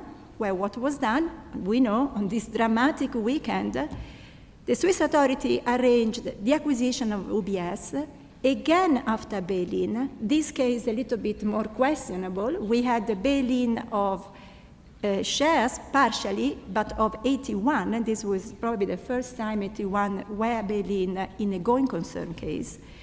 But importantly for what I'm going to say, we also had important public support. How was the public support orchestrated? We had government guarantees for 9 billion to UBS after UBS would bear 5 billion loss. So it was a sort of contingent government guarantees on taking losses. And then there was important liquidity assistance to both banks up to 100 billion with privileged creditor status, and to Credit Suisse up to 100 billion backed by federal government guarantee. So the public support may be on a contingent form, but was there, and it was massive, although in the press release, authorities kept saying this is a private solution. It's a private solution with big potential government support. A few days later, I think it was a week later, on the Friday, we saw Deutsche Bank losing 15% in the share price in the matter of a few hours, and then recovering again because it was Friday, speculators had to close their positions and so on. And what triggered this big share drop was investors in the US with 25 million moving CDS spread significantly because of the illiquidity of the CDS market. So with a very little investment, they could trigger this change in CDS, which then acted as a very bad signal for shareholders, and that was the start of the selling. And I can tell you that that was, I think, in the banking context in Europe, that was a very scary weekend, and it was very scary what would happen the following Monday when markets would open again, and then luckily things stabilized. So what are the common patterns if I start from these very stylized facts? So ex ante, we can agree that there was a little bit of a relaxed situation. There was a relaxation of regulation in the US. There was a little bit of tolerance, if we want to call it this way, on the supervision side. And there was also poor risk management in all of these entities. But ex post, I think both jurisdictions acted very promptly. They avoided contagion. They avoided financial instability, also thanks to the use of public support or of the changing of some rules like deposit insurance, of bond funding term, and so on. So what are the lessons that I think we can take? And I'm sure that my colleagues will have many more, but let me just focus 5 for the moment, maybe 6 with Deutsche Bank. First, I think we can all agree that in a world of digital banking, bank runs can happen incredibly fast, and that we shouldn't be looking only at wholesale funding or on household retail deposits, as we are used to, but we also should focus a lot on corporate deposits, which over the last 10 years, they have increased significantly, also thanks to all the liquidity that was injected in the system during the pandemic and afterwards. So this means that the first thing, and this is very much on the debate now, what do we think about runs? Do we think them as being optimal? Do we think them as something that we should avoid? And we can discuss also later. On the one hand, we want to avoid the panics. On the other hand, we should maintain market discipline. So this is still always the same debate that Cornelia and I started studying X years ago. Then there is a discussion whether this means we need to extend the deposit insurance. Ultimately, this was done, in the US in particular, but it was done ex post. It was not done ex ante. So we can debate whether we need to extend the deposit insurance, eventually by how much and when, whether as a contingent solution or rather as an ex ante solution. Then I think we need to think about what does it mean digital finance for the whole crisis management apparatus, because clearly Credit Suisse has shown that the living wills in the span of a weekend are very difficult to be implemented. So what does that mean for that? Second lesson, I think we can all agree that in such circumstances, in particular with Credit Suisse, but I think also in the case of the American banks and eventually Deutsche Bank, financial stability needs to be preserved. What does that mean? First of all, that we may want to rethink the systemic risk exemption in Europe. In Europe, we have very limited use of that systemic risk exemption. If I'm not wrong, that is only used for precautionary recapitalization, so outside of resolution, outside, in just a very specific case, and just as a reminder, precautionary capitalization is when banks fail or perform or have a capital shortfall in the adverse scenario of a stress test. And then they may be asked to recapitalize, and then we can use the systemic risk exception to justify some public support. That was, for example, the case of Monte dei Paschi di Siena in Italy. That was a typical case that we saw a few years ago. But that is the only case. So it wouldn't apply to Credit Suisse in Europe. It wouldn't apply to Silicon Valley Bank and the others. So that is, I think, something to think about. But what I think is important is the importance of restoring confidence. So if it is not done through the use of systemic risk exemption, there must be something in the crisis management framework that allows to restore confidence. Then I think another lesson is that, yes, we can focus on bail-in, but I think that we may want to reconsider, at least I would be of that opinion, public support. Because both cases of Silicon Valley Bank and Credit Suisse is not a resolution, but they underline the importance of using public support, in particular to manage things very quickly. So this emphasis that we had in Europe, and that is also underlined the new CMDI, on bail-in and exclusively bail-in and not taxpayer money, I think is politically understandable, but I think in practice it creates consequences that may be difficult to deal with. Fourth, and I'm almost finished, banks can fail for different reasons. What does that mean? We are used to think of banks failing for insolvency, but I think it's very clear that these banks, at least the final trigger, failed for liquidity problems, not for insolvency. And our resolution tools are not somehow depending on what is triggering a resolution. So the rules are the same, whether the bank is in problem because of credit risk, because of interest rate risk, because of liquidity problem. It's sort of not contingent on the reason of the failure. And I think that is maybe something to think about, because a bank that is failing out of liquidity may have assets that are much more worthy still than a bank that is failing for insolvency reason. So maybe public support is more warranted in one side and less in another, just to give an assumption. Then, lastly, we need to rethink about regulation and supervision. I think regulation, through SVB did not have liquidity regulation, but I think the assumption, and I think the chairman yesterday said as well, the assumption for the calculation of LCR and NSFR are based on some assumption like banks need to withstand deposit withdrawals in 30 days. But SVB said it's just a few hours. So are we happy with those regulations, or do we need to reconsider them?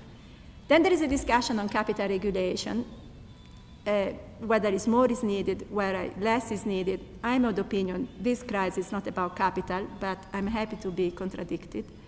And then I think we need to put much more emphasis, as also the discussion yesterday underlined, on supervision, to give the tools to supervisor to be able to act actively. And I think, and maybe this is my board experience, we need also to look much more on risk management practices, internal control system. They are as important as the rules themselves, because if the rules are not well implemented, ultimately they are not going to be implemented. Lastly, Deutsche Bank. I think Deutsche Bank is a case that reminds all of us of the importance of liquidity in markets. At the time it happened, it reopened the debate of naked CDS. Then the debate was sort of stopped because there was again confidence in the market. But I think that a bank like Deutsche Bank may have a problem for an investment of 25 million. I think that is something we should reflect about. Sorry if I've taken too much time. Thank you. Thank you, Elena. I don't know, Cornelia, if you have anything to add. Yeah, this was very comprehensive, Yeah, so maybe not so much. I'd say I agree on the causes, and I think also the Bar report, I think it outlined quite well the issues that took place at the bank level in terms of risk management and government practices. and also on the supervisory side, there were failures, they overlooked things, or they didn't react appropriately. But I think the regulatory framework is basically there, and in both cases wasn't maybe used as we all thought, as intended, and maybe that's because problems seem to be getting systemic much quicker than we thought. And then, of course, there's the scare on the regulatory and on the governmental side that things would become out of hand. So my colleagues at the ECB, they were saying, oh no, we have now been working on the regulatory framework for 15 years and everything was in vain. So there was some frustration around the table, but I don't think it's that bad. So let me just comment on a few things. So what are the lessons that we should take for Europe? I mean, some of the lessons will be taken up in the Basel Committee of Banking Supervision, as also Governor Hernandez de Cruz said yesterday. So they will look at a global level, what lessons to be taken for both supervision and regulation.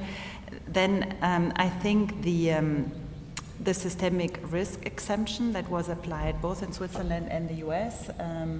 I think that's something we should consider also for Europe in these resolution cases. I fully agree there with Elena. So it's something we should consider. And then lastly, the bail-in of the AT1 that happened in the case of Credit Suisse, we didn't find it very helpful. No, I mean I think many people were really surprised when that happened. But it appeared then later that it was possible and was according to the rules, but I think it didn't exactly make this instrument stronger, no? Because there are now lots of doubts about its applicability. It's a very complex instrument, and I think one should reconsider its role in going concern of banks. Then lastly, so I think in both cases we saw deposit runs, and so the research that we did back then, we used diamondific models, and their deposit runs are sunspot equilibria, no? They just appear like that. And I think in these two cases, they were not sunspot equilibria. There were very good reasons for run. So maybe, Elena, on the research side, you academics can start to look at it again, what it implies and what can be done. I mean, the FDIC had also put out a report, and apparently the US are now looking at various modifications to the deposit insurance framework, and I think that's something that's really important and worthwhile studying. Thanks.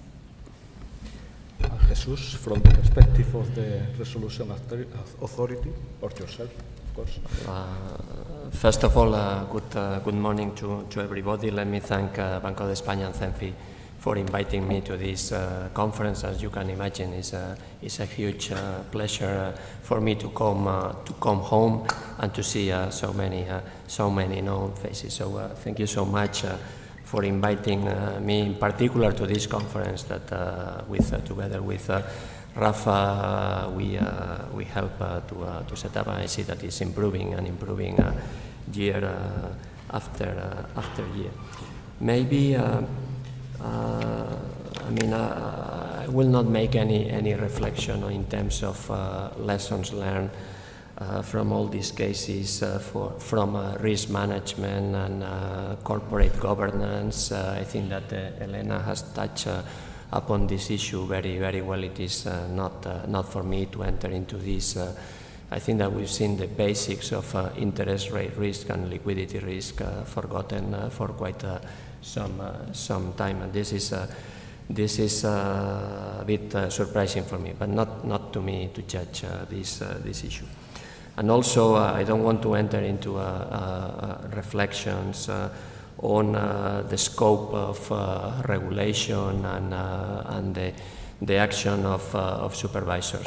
Of course, I have my own views, but it is not for me to judge these matters. But I'm sure that there are reflections, and maybe it's more a matter of not changing the regulation, but applying it properly to the right scope and with the right intensity. But I'll come back to this issue because I think that Elena has thrown a big stone in the pond. So I think that we need to keep calm also, and see that we have a good framework in Europe to deal with issues, and not embark on 10 years reform of the frameworks for ending up not applying them at the end. So I think that we need to be a bit more careful on that.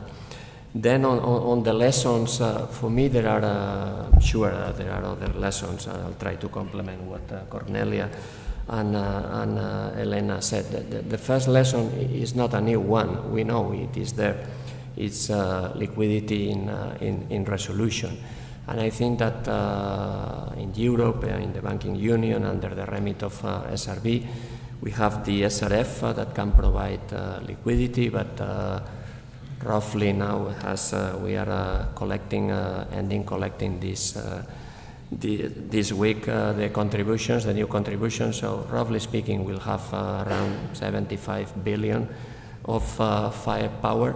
I think that this is an important amount of firepower to deal with small and mid-sized banks under our remit. Then governments agreed on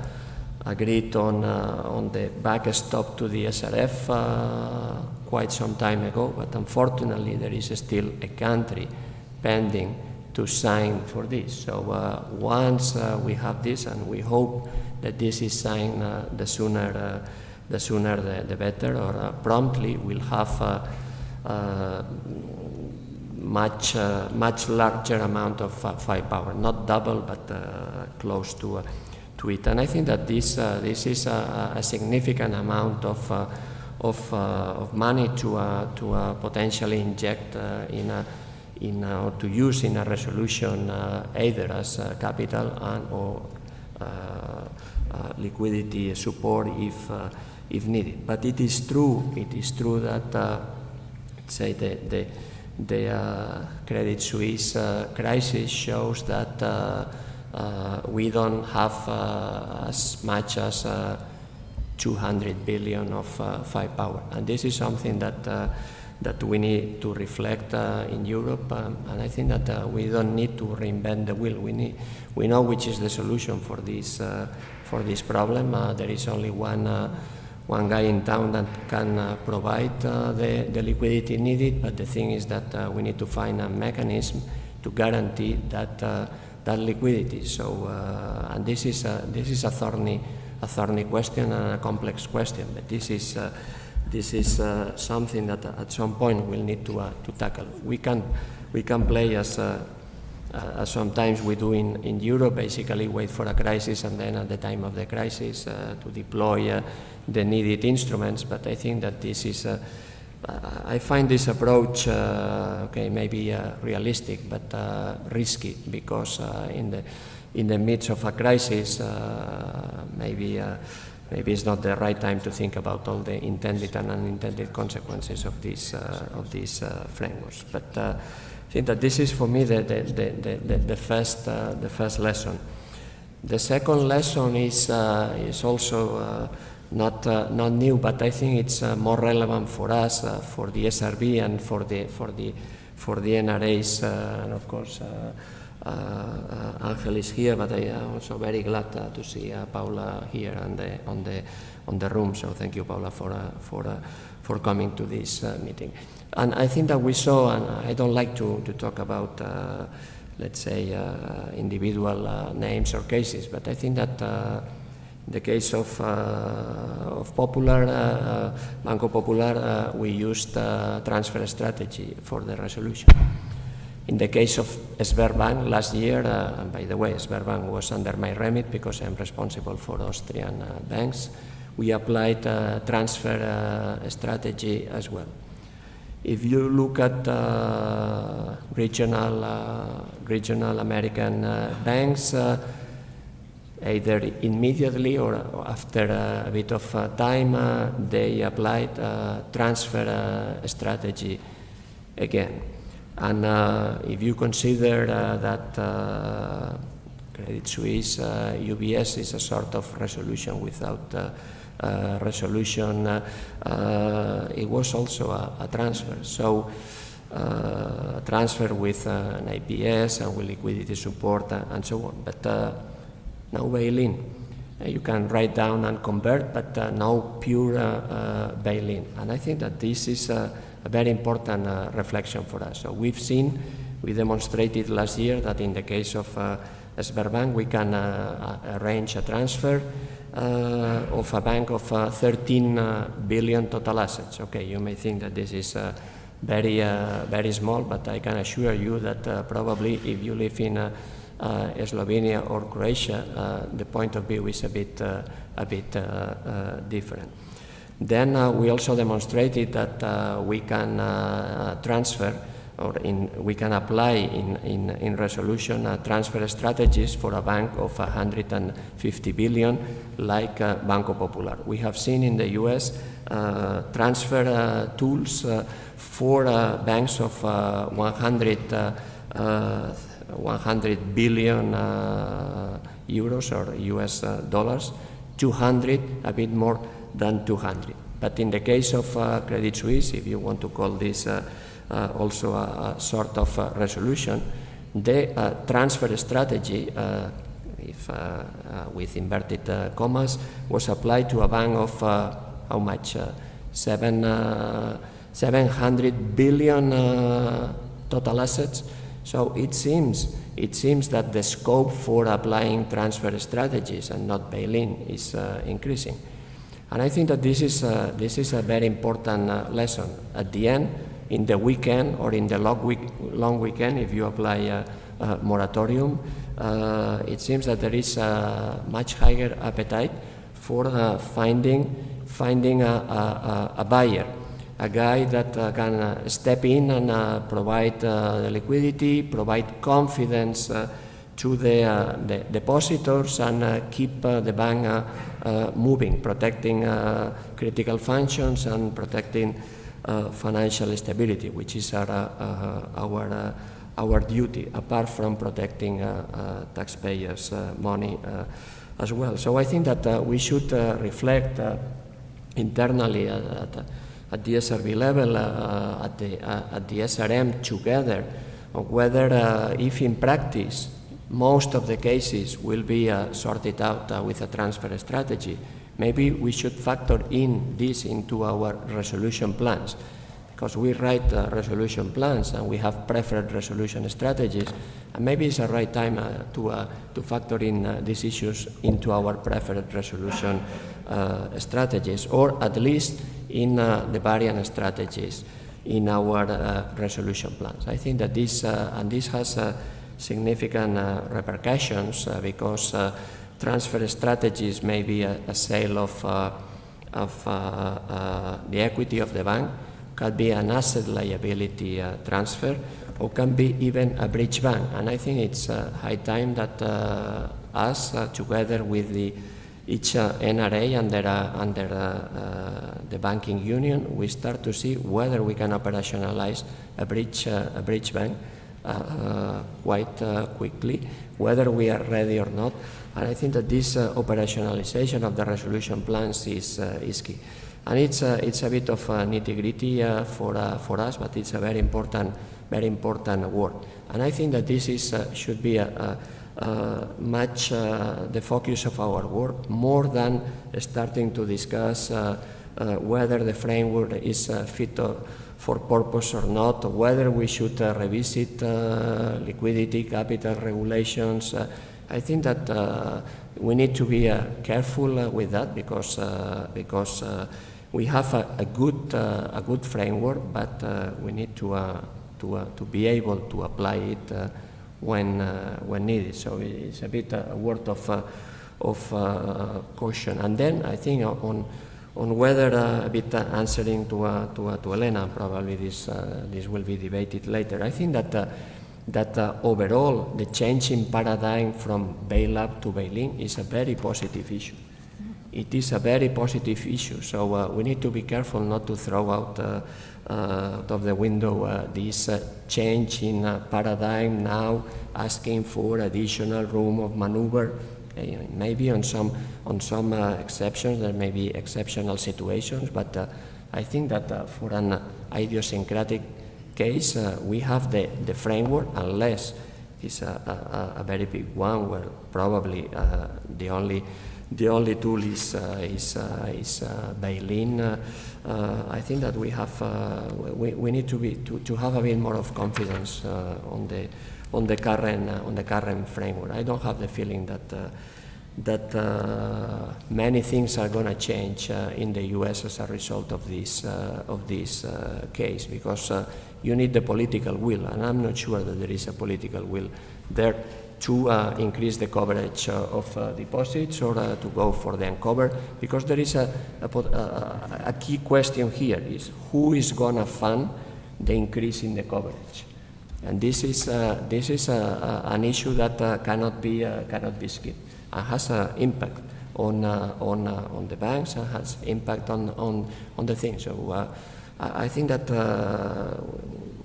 of course we need to learn from all these cases, but jumping to immediately setting up working groups, setting up revisions of the frameworks when I think that the framework is up and running, and it touch wood, because every time you say nothing is going to happen and we are absolutely ready for this, you may be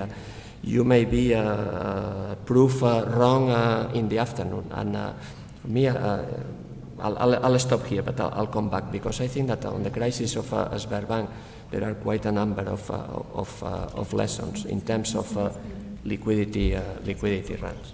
Thank you. May I come in on the liquidity and resolution? Or sorry, because you said there's only one institution in town, no, that can provide enough liquidity, and of course you're referring to central banks. And I mean, I agree that that the liquidity backstop is something that's needed urgently for a resolution case. I mean, you will have a bank that has been resolved over the weekend, and even though the resolution has been done well, it's not certain that the bank will get funding in the markets on Monday morning, no? So it will not have sufficient collateral in place, probably, or not so much, and market confidence is something that has to be established. And for these cases, of course, the single resolution fund can be needed, and there's a backstop from the ESM and so on, but I fully agree with you that the amounts are not large enough. We see that in the case of Credit Suisse, a much larger amount already would have been needed, and there was just one bank. What if you have a bigger problem even?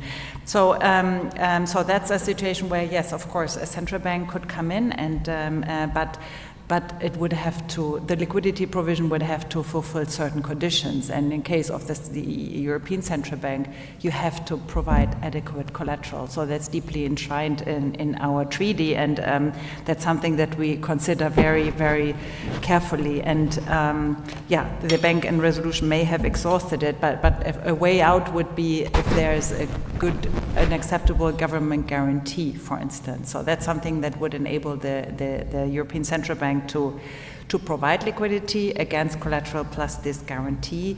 And I think our institutions have worked a lot on solving these issues in past, in the previous years, and so far no solution was found at the time. So I hope that it's now again on the table that we can find a way forward, because otherwise for the ECB, I don't know, a treaty change might be needed actually to look at these things. And apart from that, enhancing the ESM backstop would also be welcome.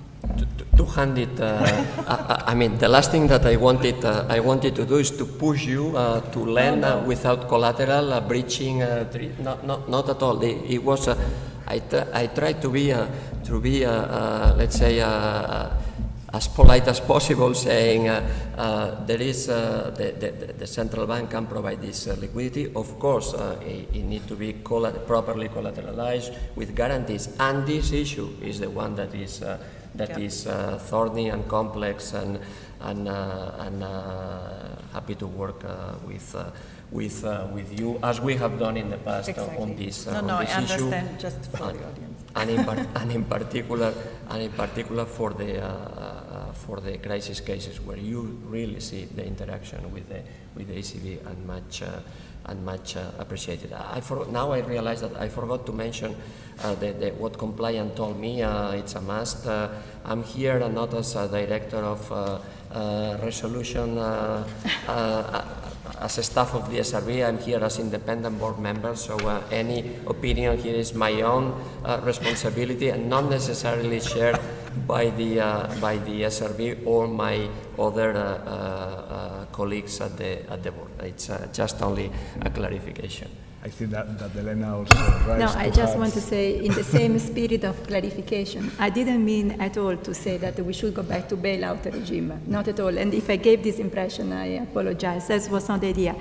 Of course, a bail-in is a very positive change, and it should be maintained as a primary way of going forward.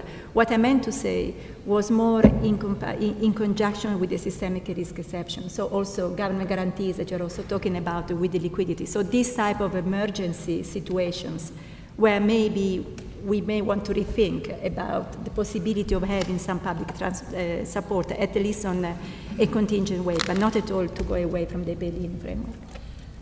Yeah, very relevant issues have been raised in this first intervention.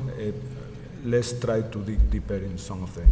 For example, the resolution tools.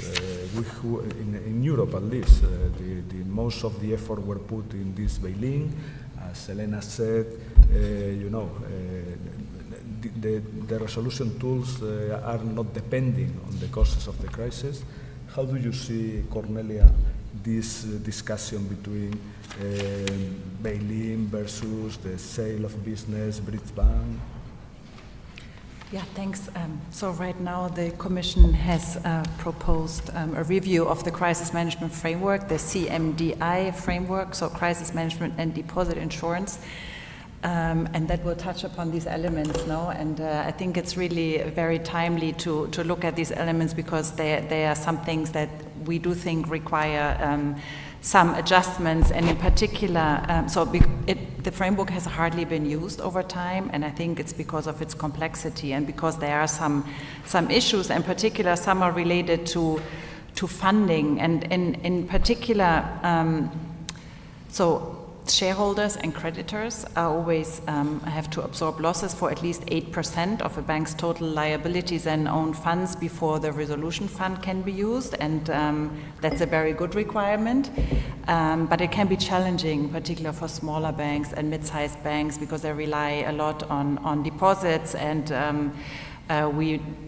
there are good reasons for why we may not want deposits to be bailed in, because it could also lead to bank runs and further financial stability problems. And another issue is that it's quite difficult to use the deposit guarantee schemes to fund transfer of asset and liabilities in resolution, like is possible in the US, and even though that could be a superior tool to direct depositor payouts in terms of their protection and also for financial stability. So we are of the view that that a reform is needed, and the purpose, the goal of the Commission is to indeed improve the funding tools and to manage crisis, to reduce incentives to use taxpayer money, and to strengthen the ability of the deposit guarantee schemes to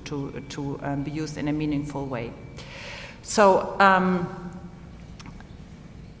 I think. So the ideas that were put on the table is to expand the scope of resolution relative to liquidation, for instance, also by considering the regional dimensions and implications for bank failure. So the idea is really that more banks would go into resolution instead of liquidation. But the issue is that more resolution would also require more funding, and this is why the possibility for deposit guarantee schemes to fund resolution has been clarified and strengthened, And more broadly, the role of these funds in crisis management has been expanded. And then very crucially also the idea is to unlock funding from the deposit guarantee scheme. A single tier depositor preference would be introduced, and again that's similar to the US. So for us, for the ECB's perspective, this proposal is very welcome, and we think it's necessary to a very welcome update to our framework, and it, so also the idea to expand the scope of resolution is much welcomed, because it also means that the smaller and mid-sized banks fall under this, this would increase the harmonized treatment of smaller banks in the EU and increase the level playing field. And we do think that in order to make this work effectively and incredibly for a larger set of banks, resolution funding needs to be ensured. And so it's very good that stakeholders and creditors have to bear first losses, and so that's why we have the MREL requirements, but these are really difficult to meet for smaller banks. And as I said earlier, if this would lead to a bail-in for depositors would be undesirable. So you need to find some alternatives for those banks that have difficulty fulfilling these requirements. And I think there the Commission proposals are showing a good way forward. So first of all, to promote the use of the sale of business tool, so to transfer the activity to another third-party entity. But that requires some funding, and this here where the deposit guarantee scheme should and can play a larger role, and also to introduce the single-tier depositor preference will make it easier to use the funds of the deposit guarantee schemes. So all in all, we think it's a good way, a right step in the right direction. Thank you, Cornelia. I don't know, Elena, if you want to elaborate a little bit, both of the resolution tools and also your opinion of the CNDI proposal. So I agree that the CNDI proposal is a good step forward. I think is the expansion of the application of a resolution, I think, is very welcome. I mean, I come from a country where this was very much a problem in the past, given that the country managed to somehow not to have resolution applied to some cases of crisis. So in that sense, I think this is an important step. I am a little bit more, I wouldn't say skeptical, but a little bit more doubtful on the use of the deposit guarantee scheme. And the reason, and although I share Jesus, I speak completely on my academic position and not at all UniCredit, but I have gone through contributions that the banks had to pay for the use of deposit guarantee scheme. And, you know, and when looking at it, so let me maybe explain one thing. In Italy, we have the compulsory deposit guarantee scheme, and then we have the voluntary scheme, which is what is going to be used for helping other banks, basically. And of course, the bigger banks in particular participate in the voluntary scheme. First, because if they don't participate, there wouldn't be enough funding, probably. But second, with always the idea of avoiding then to go through the compulsory scheme to pay for the covered deposits, according to the principle of the least costly principle. I mean, while in principle this works well, I wonder to which extent this doesn't create a little bit of moral hazard, if I want to call it this way, of the small and medium banks versus the large ones. Because ultimately, it is a network of mutualization of help that is going to benefit mostly the smaller banks, but not the larger ones. So to some extent, and the larger ones don't get anything back. So it's not that they become shareholders, they participate in something. It's just gone for them. It's just a contribution that they completely lose. With the idea of, yes, not having to pay afterwards for paying the covered deposit, but at that point, they completely lose everything. So the only hope is that the recovery plans to which they contribute, or the resolution plans, will effectively not induce other losses for them. So that is my only doubt. Can we create a system where there is no potential for moral hazard from the small and medium banks versus the others in the system? And Jesus, do you have an opinion on CNDI? Well, I think it's CMDI, of course, it's a very good step. step forward, and we support CMDI, and we have tried to provide comments on the CMDI, technical comments that come from our lessons learned on crisis cases and experience on applying the framework. But at the same time, it's a bit disappointing because there is no EDs there. But I'm sure that I will touch upon this issue later. So but I would like to take the opportunity to clarify a few things here, because I have the sense that there is a confusion between scopes and requirements. So the first thing, we choose the tool for resolution, either bail-in or a transfer strategy based on its feasibility and credibility. Okay, and then it's not a matter that we choose a tool because of the MREL requirements that will come later or whatever. So it's whether the resolution strategy is feasible and credible or not.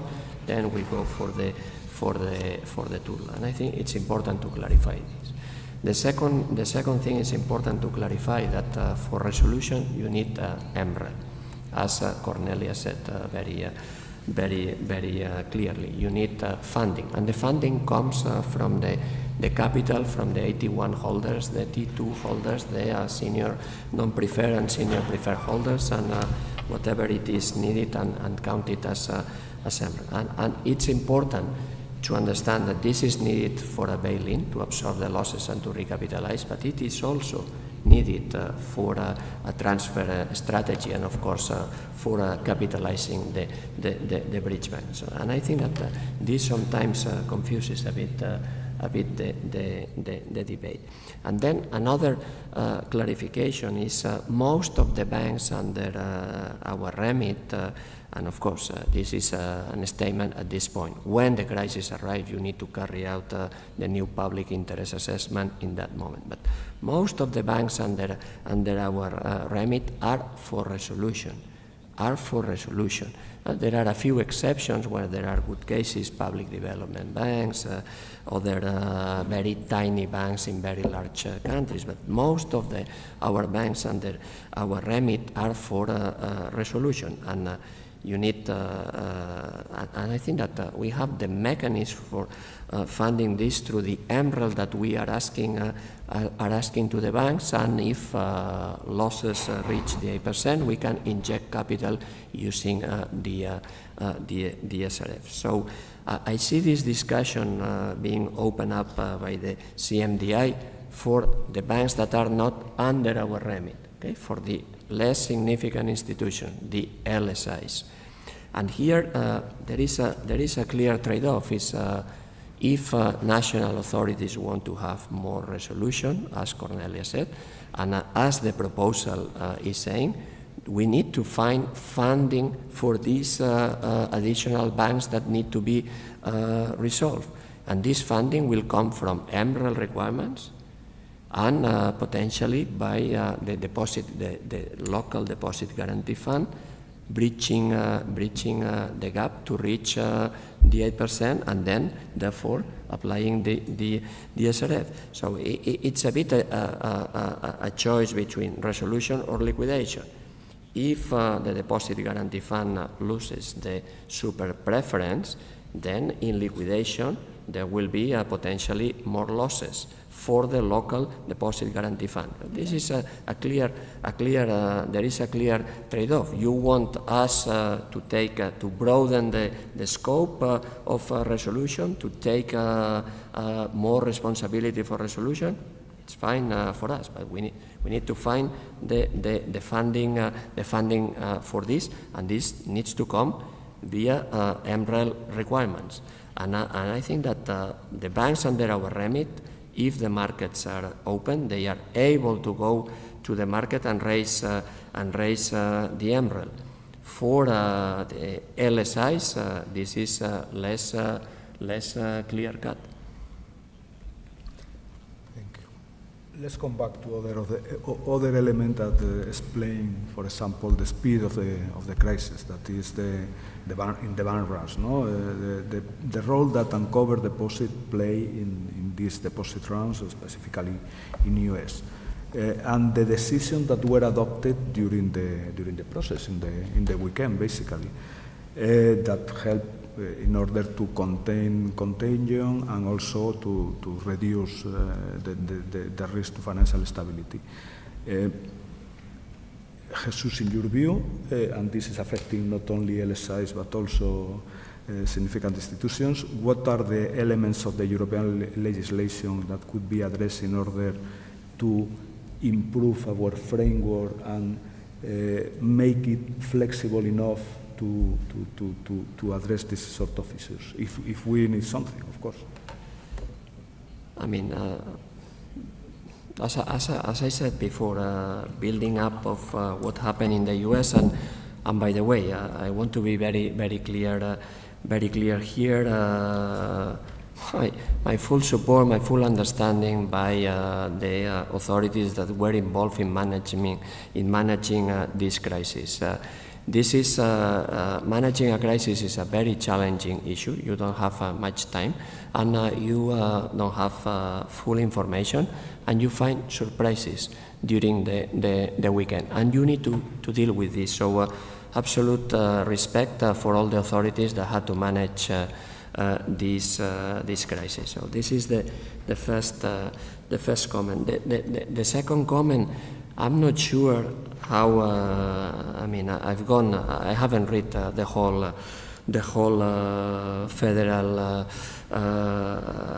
Federal Reserve report and FDIC report on the crisis, but I failed to see how an increase in the coverage of deposits moving from 250,000 US dollars to, I don't know, 300, 500, how is going to sort out, how would have sorted out the problem at SVB or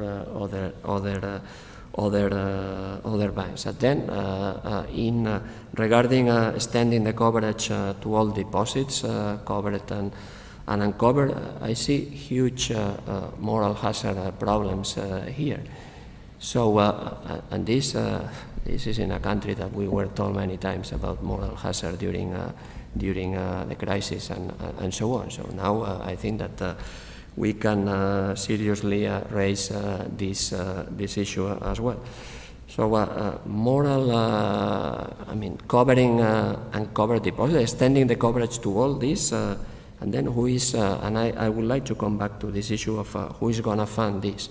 Because if you extend the coverage, you will need to collect more contributions, right? So I'm not sure. I would like, and you ask about changes in the current framework. I would be prudent.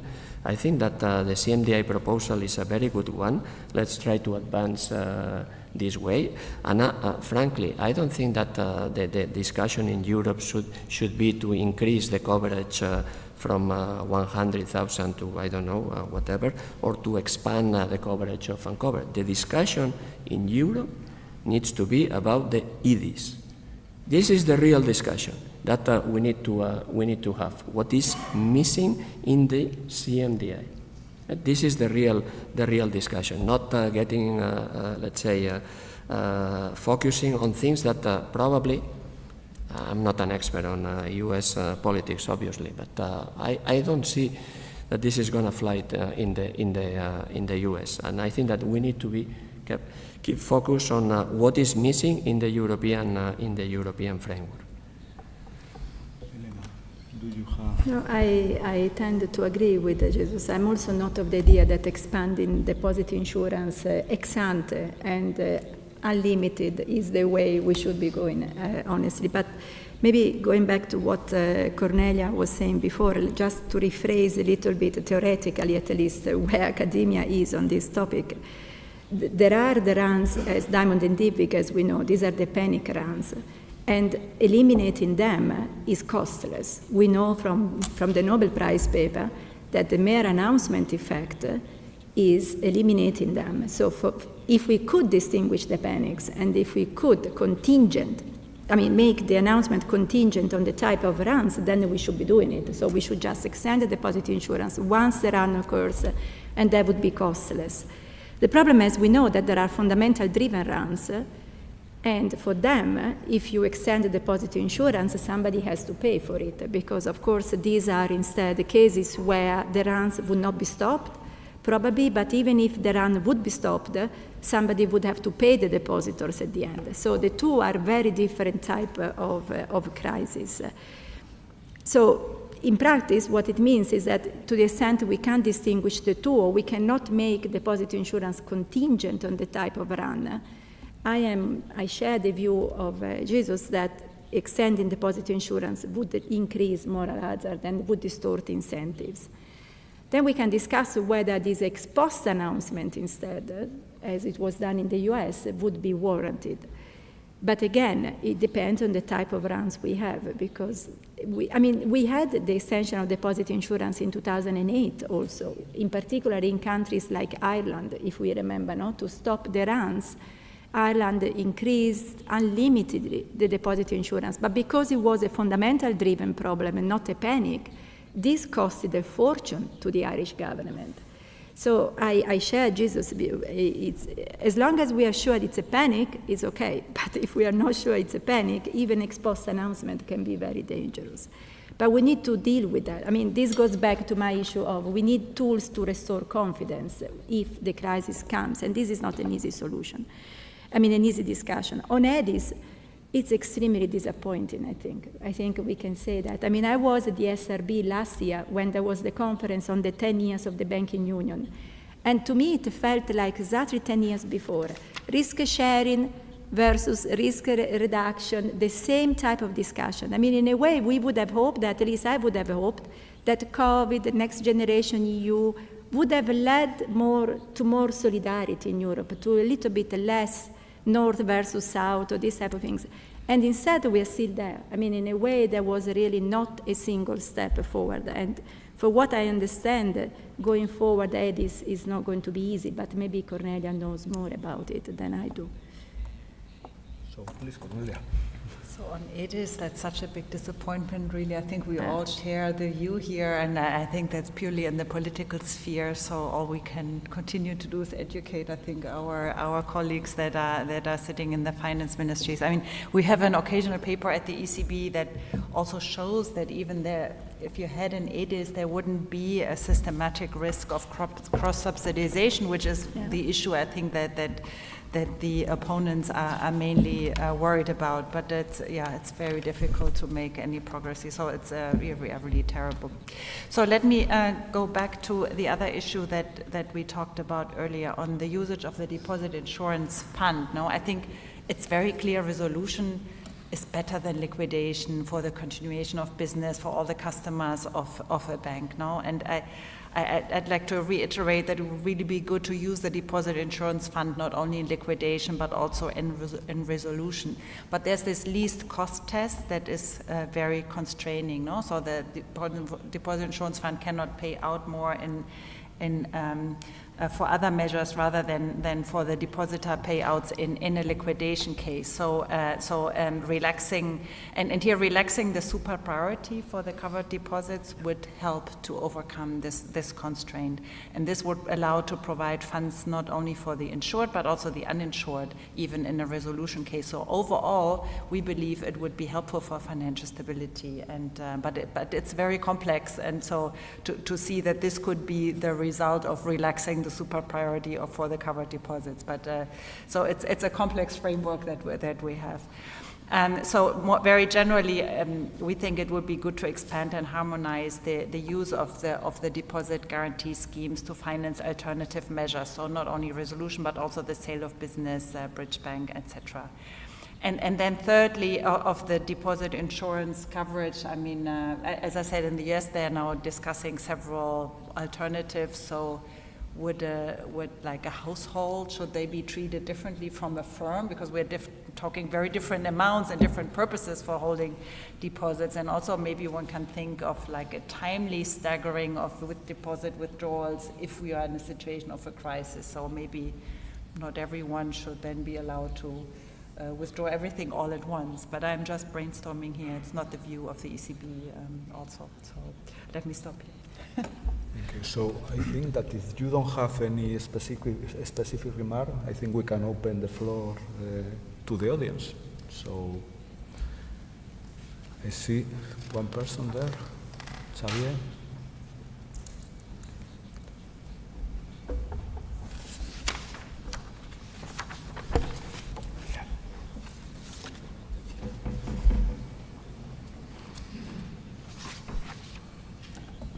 Thank you very much. I think it has been very interesting. One question which I think is for Jesus, it's a thought experiment. What would have happened?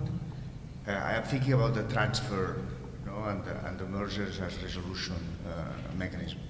What would have happened in practical terms? I wonder several times if in the resolution of Popular we had not found any buyer. What do you think would have happened? Well, thank you very much, Xavier. Having been your research assistant long time ago, I know how difficult is to answer your question. I don't want to answer this specifically in the context of this bank that you mentioned, but I think that what you put on the table is a very good argument, and we have asked ourselves many times what happens if there is no water in the swimming pool during the weekend, right? And if there is not a buyer, and maybe this has had a significant influence of our choice of bail-in. Okay, and most of the strategies focus on pure bail-in. Okay, but on the pure bail-in, you can also ask yourself if a very well-known and respected authority agency in Brussels, very well known in all the countries by all the depositors and so on. That's a very easy to understand thing called bail-in of a bank during the weekend, and it opens the bank on Monday morning. What's going to happen? So this is I'm just changing the question. I think that the arguments for the transfer strategy has to do first with being very well prepared for all the potential tools, but has to do with having enough MREL in the bank to absorb losses, therefore to create enough badwill to attract potential buyers, plus the synergies that the buyers may see in the operation because they operate in the same country or because they see a very good opportunity to expand or whatever. And I think that this is the answer to that. And if by the end of the weekend, assuming that the problem we can manage until Friday, and after applying a moratorium of 2 days, if there is no water in the swimming pool on Tuesday evening, then we still have the option of a bridge bank. With basically a bridge bank is to win time to sell and to sell let's say for a fair price and not for a fire sale price. This can be done sometimes, this cannot be, and of course, the sooner you get rid of the issue, the better. But this is how I see it. But your question, of course, it's a question that we put to ourselves every time we have a resolution plan in front. What happens? But I think that there are tools to have someone there willing to buy. But a prerequisite for that is to have enough MREL, and then to be prepared in terms of launching these processes quite quickly and as broader and as transparent as possible, inviting all the bidders and so on. And it's challenging. But for instance, in the case of Popular, it went well. In the case of Sberbank, it went well. In the case of the U.S. banks, it went well. So this gives me a lot of confidence in the tool. And then you need to think the day after. No? The day after, who knows SRB after a bail-in a pure bail-in in Slovenia, or who knows NLB, which is the largest bank there, that ended up buying the subsidiary, or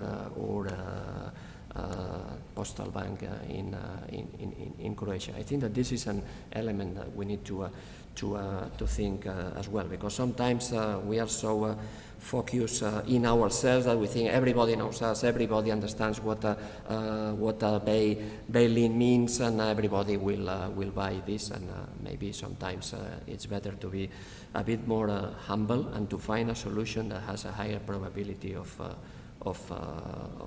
working.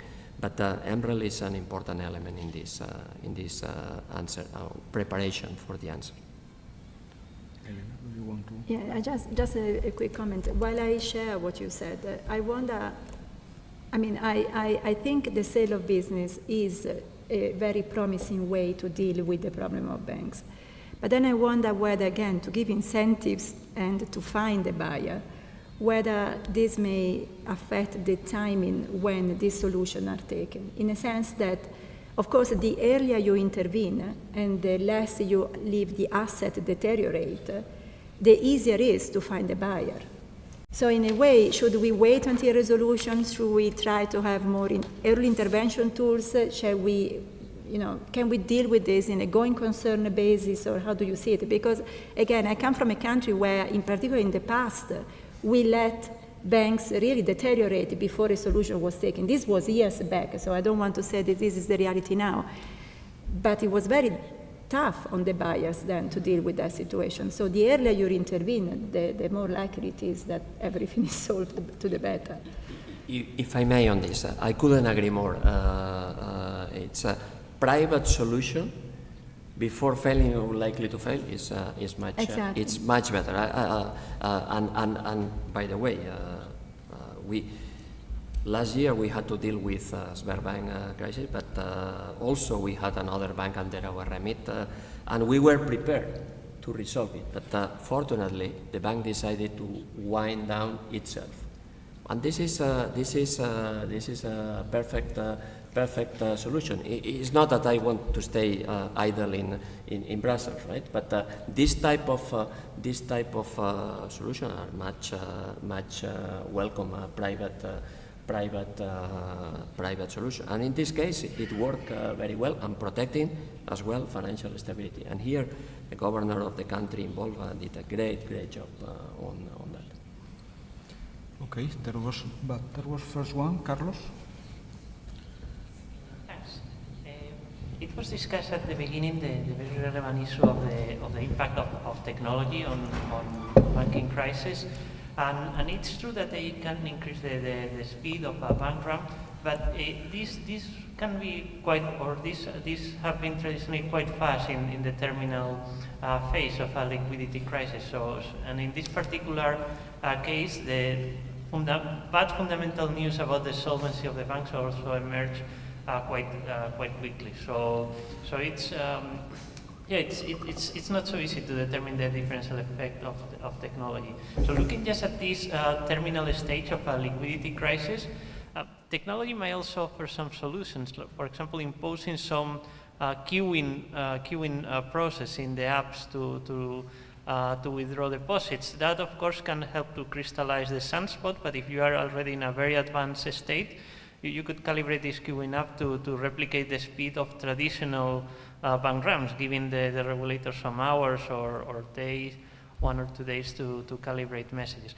More fundamentally, looking at liquidity requirements, another idea to think about is that they are more risk sensitive in some dimensions. So right now, if you change your balance sheet composition, that affects, for example, your outflows and inflows and affects your LCR, but maybe as a function of risks that you take, such as the duration gap, that could affect the expected outflow. I'm not saying that we should do this. I'm more asking whether we should put this in the drawing board and think about whether the liquidity requirements have a sufficient risk sensitivity. It's kind of a broad idea, of course, to be examined with a lot of care. Do you want to react? Well, let me, is that for me? I don't know for whom it was, but I like your idea of technology as potential solution to the problem that we have seen to the speed.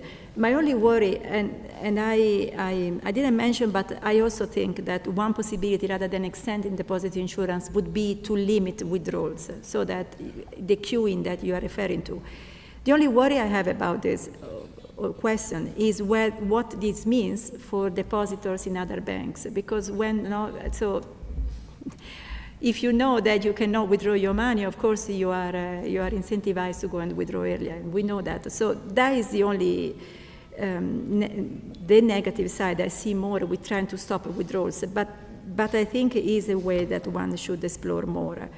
On this liquidity requirement and risk sensitivity, maybe Cornelia knows more than I on this issue. So maybe I let her say. I mean, on the first point, I think we have to really look for new solutions, no? And that's something to look into, because in the past, somehow, I think in most cases, somehow we managed to drag the problem to the weekend, and then the bank was closed, and then there were two days that were really available to deal with the issue, and this may not be the case any longer, no? But I don't have the solution. I mean, as I said before, maybe some staggered deposits or what you say to use the technology is the way forward, but indeed there's the contagion aspect that Elena pointed out, and then you would also have to put it in a well-placed framework. I mean, any intervention, because it's also like an early intervention, no? Yeah. And any early intervention we know can help to make the problem smaller, but you will also have to defend it. So no bank would like to have any of these measures imposed. And that you will have to prove it very well that it's really needed. And your second point, unfortunately, I didn't really get it on the risk sensitivity of the liquidity requirements. I'm sorry, I didn't want to give you that. So, for example, as a function of some of the risks to the solvency that the bank takes, you could also adjust the liquidity requirements. For example, if you accumulate a high fraction of realized losses or any other risk signal, then you might assume that this bank can face higher outflow rates, and then you adjust the liquidity requirements.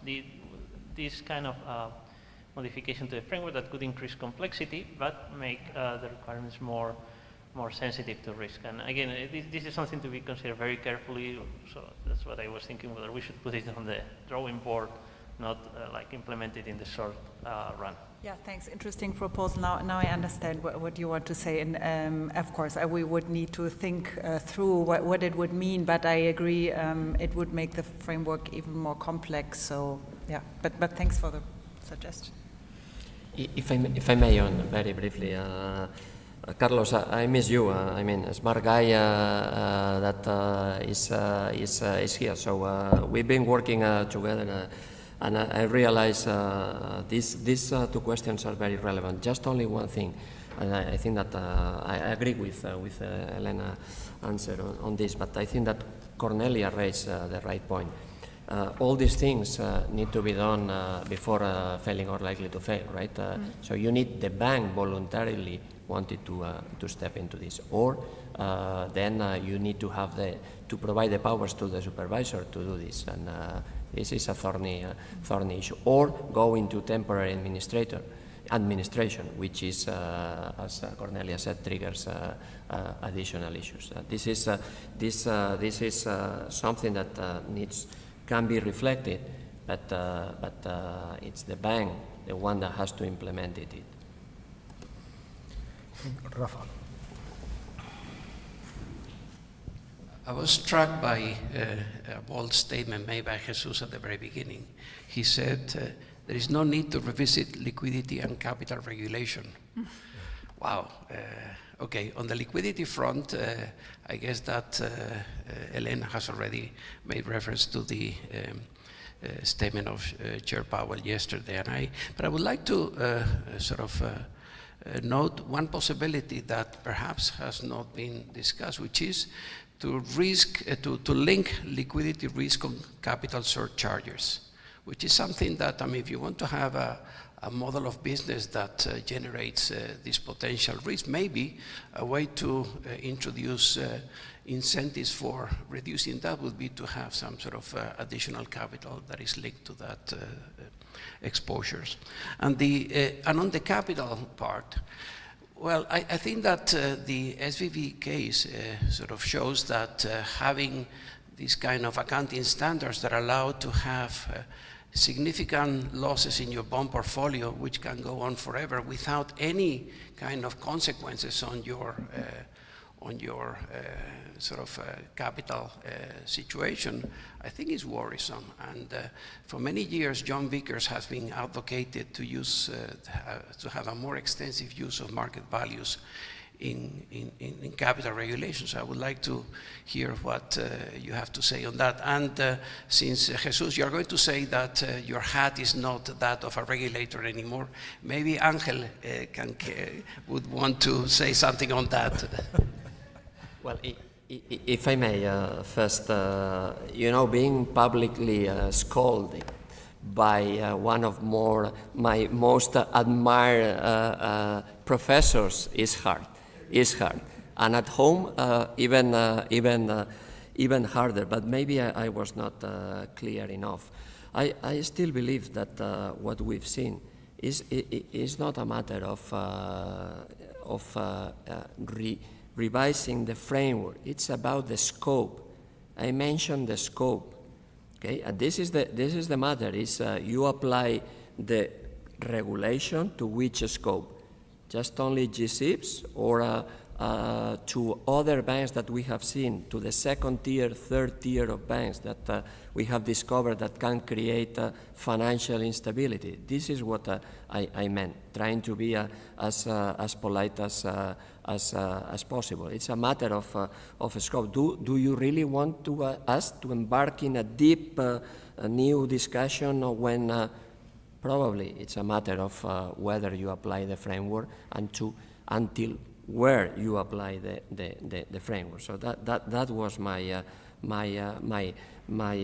humble comment. So we have seen now that second tier, third tier of banks can create financial stability, not only G-SIBs. Therefore, maybe one of the lessons is that the regulation, as we do in Europe, by the way, as we do in Europe, it's applied to any single, with a bit of proportionality, but to any single bank.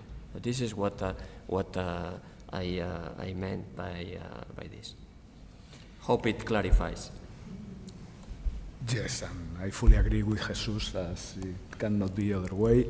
In fact, we cannot change the regulation because things that happen in banks that didn't apply the regulation that we had. We apply Basel III in general for all banks with a proportionality approach for smaller banks, but with all the regulatory ratios being followed for all the banks and being the regulation for all the banks. So lessons to learn, of course, but changing the full regulation due to these cases, I think, is For example, things that are clear that should be reviewed, liquidity ratios, because when they were designed, probably internet was not was there, but probably was not used as it is used now. For sure, there were no apps where that you can use in order to move your deposit very quick. But I think that those are changes that should be implemented, but it's not changing the full regulation. With respect to the regulatory ratios that we follow, I think that is very important also to take into account or to include in or to use tools that allow us to be more forward-looking, because it's very clear that, for example, in terms of solvency, all the banks, at the moment in which they enter into troubles, the solvency ratios they were quite good or relatively good. But the projections that they have and that we have for those banks were very bad. For example, in the case of Credit Suisse, they announced losses for this year after having losses for 3 consecutive years. The solvency ratio was going to decline from 40 to 12 in just 1 year. In the case of Silicon Valley Bank, with a return on equity of a profitability of the assets of, if I remember correctly, 1%, between 1 and 2%, and a cost of the liabilities of 4%, it's very clear that that business model is not going to work. That was not reflected at that time in the solvency ratio, but probably in 2 years' time.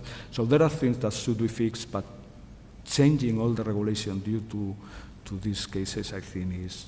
And with respect to the putting more emphasis on the values, the market values of the assets in the balance sheets of the banks, I think it should be taken into account very carefully, because we are going to introduce a lot of volatility we could introduce volatility in the balance sheet. And one thing that we tried to avoid was procyclicality. So, I think it's something that should be considered, but it should be analyzed very carefully. I don't know if you have something to add. Maybe just one thing. I think what this crisis shows is that the capital is important because it signals weakness. So, Credit Suisse, we can discuss also Deutsche Bank to some extent, are banks that were notoriously weaker in a way, no? And they were the Credit Suisse was and the Deutsche Bank is in a better trajectory now. But these are banks that we know have been weaker, at least than others, in the recent years. So in terms of capital being a signal for weakness, I would be in favor. I agree that is an important signal. Whether this means from the current crisis that we need to increase capital, I'm a little bit more doubtful. On the mark-to-market issue, I have only one question. I agree with him with Angel on the procyclicality, but I also would like to stress one other thing that we were discussing with Javier yesterday. Having a mark-to-market value of 85 because of credit risk, or having 85 because of interest rate risk, is very different.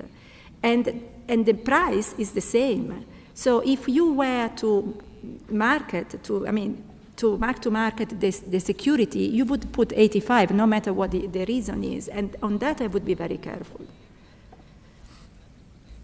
So I think, I don't know if there is a final question. No? So I think that with this we have come to an end. Thanks a lot, panelists, because I think that the discussion has been very insightful. Thank you to you because of your participation. And we finish here the conference that I think, as usual, has shown the high level of research that, for me in particular, as responsible of taking decisions on these issues, it's very important to have a lot of research that made my decisions easier and probably more adequate. So thanks to you, authors, discussants, the chairs for organizing the debates, and I would like to also thank the scientific committee, because I think they have had a very hard work selecting papers on very good papers. Rafa, that is the soul of the conference, and thanks also to protocol, communication teams, financial stability and macroprudential policy department, because without them it wouldn't be possible to celebrate this meeting. To all of you, good, safe trip back home, and we finish here. I think we have a lunch prepared for us, so thank you to all of you.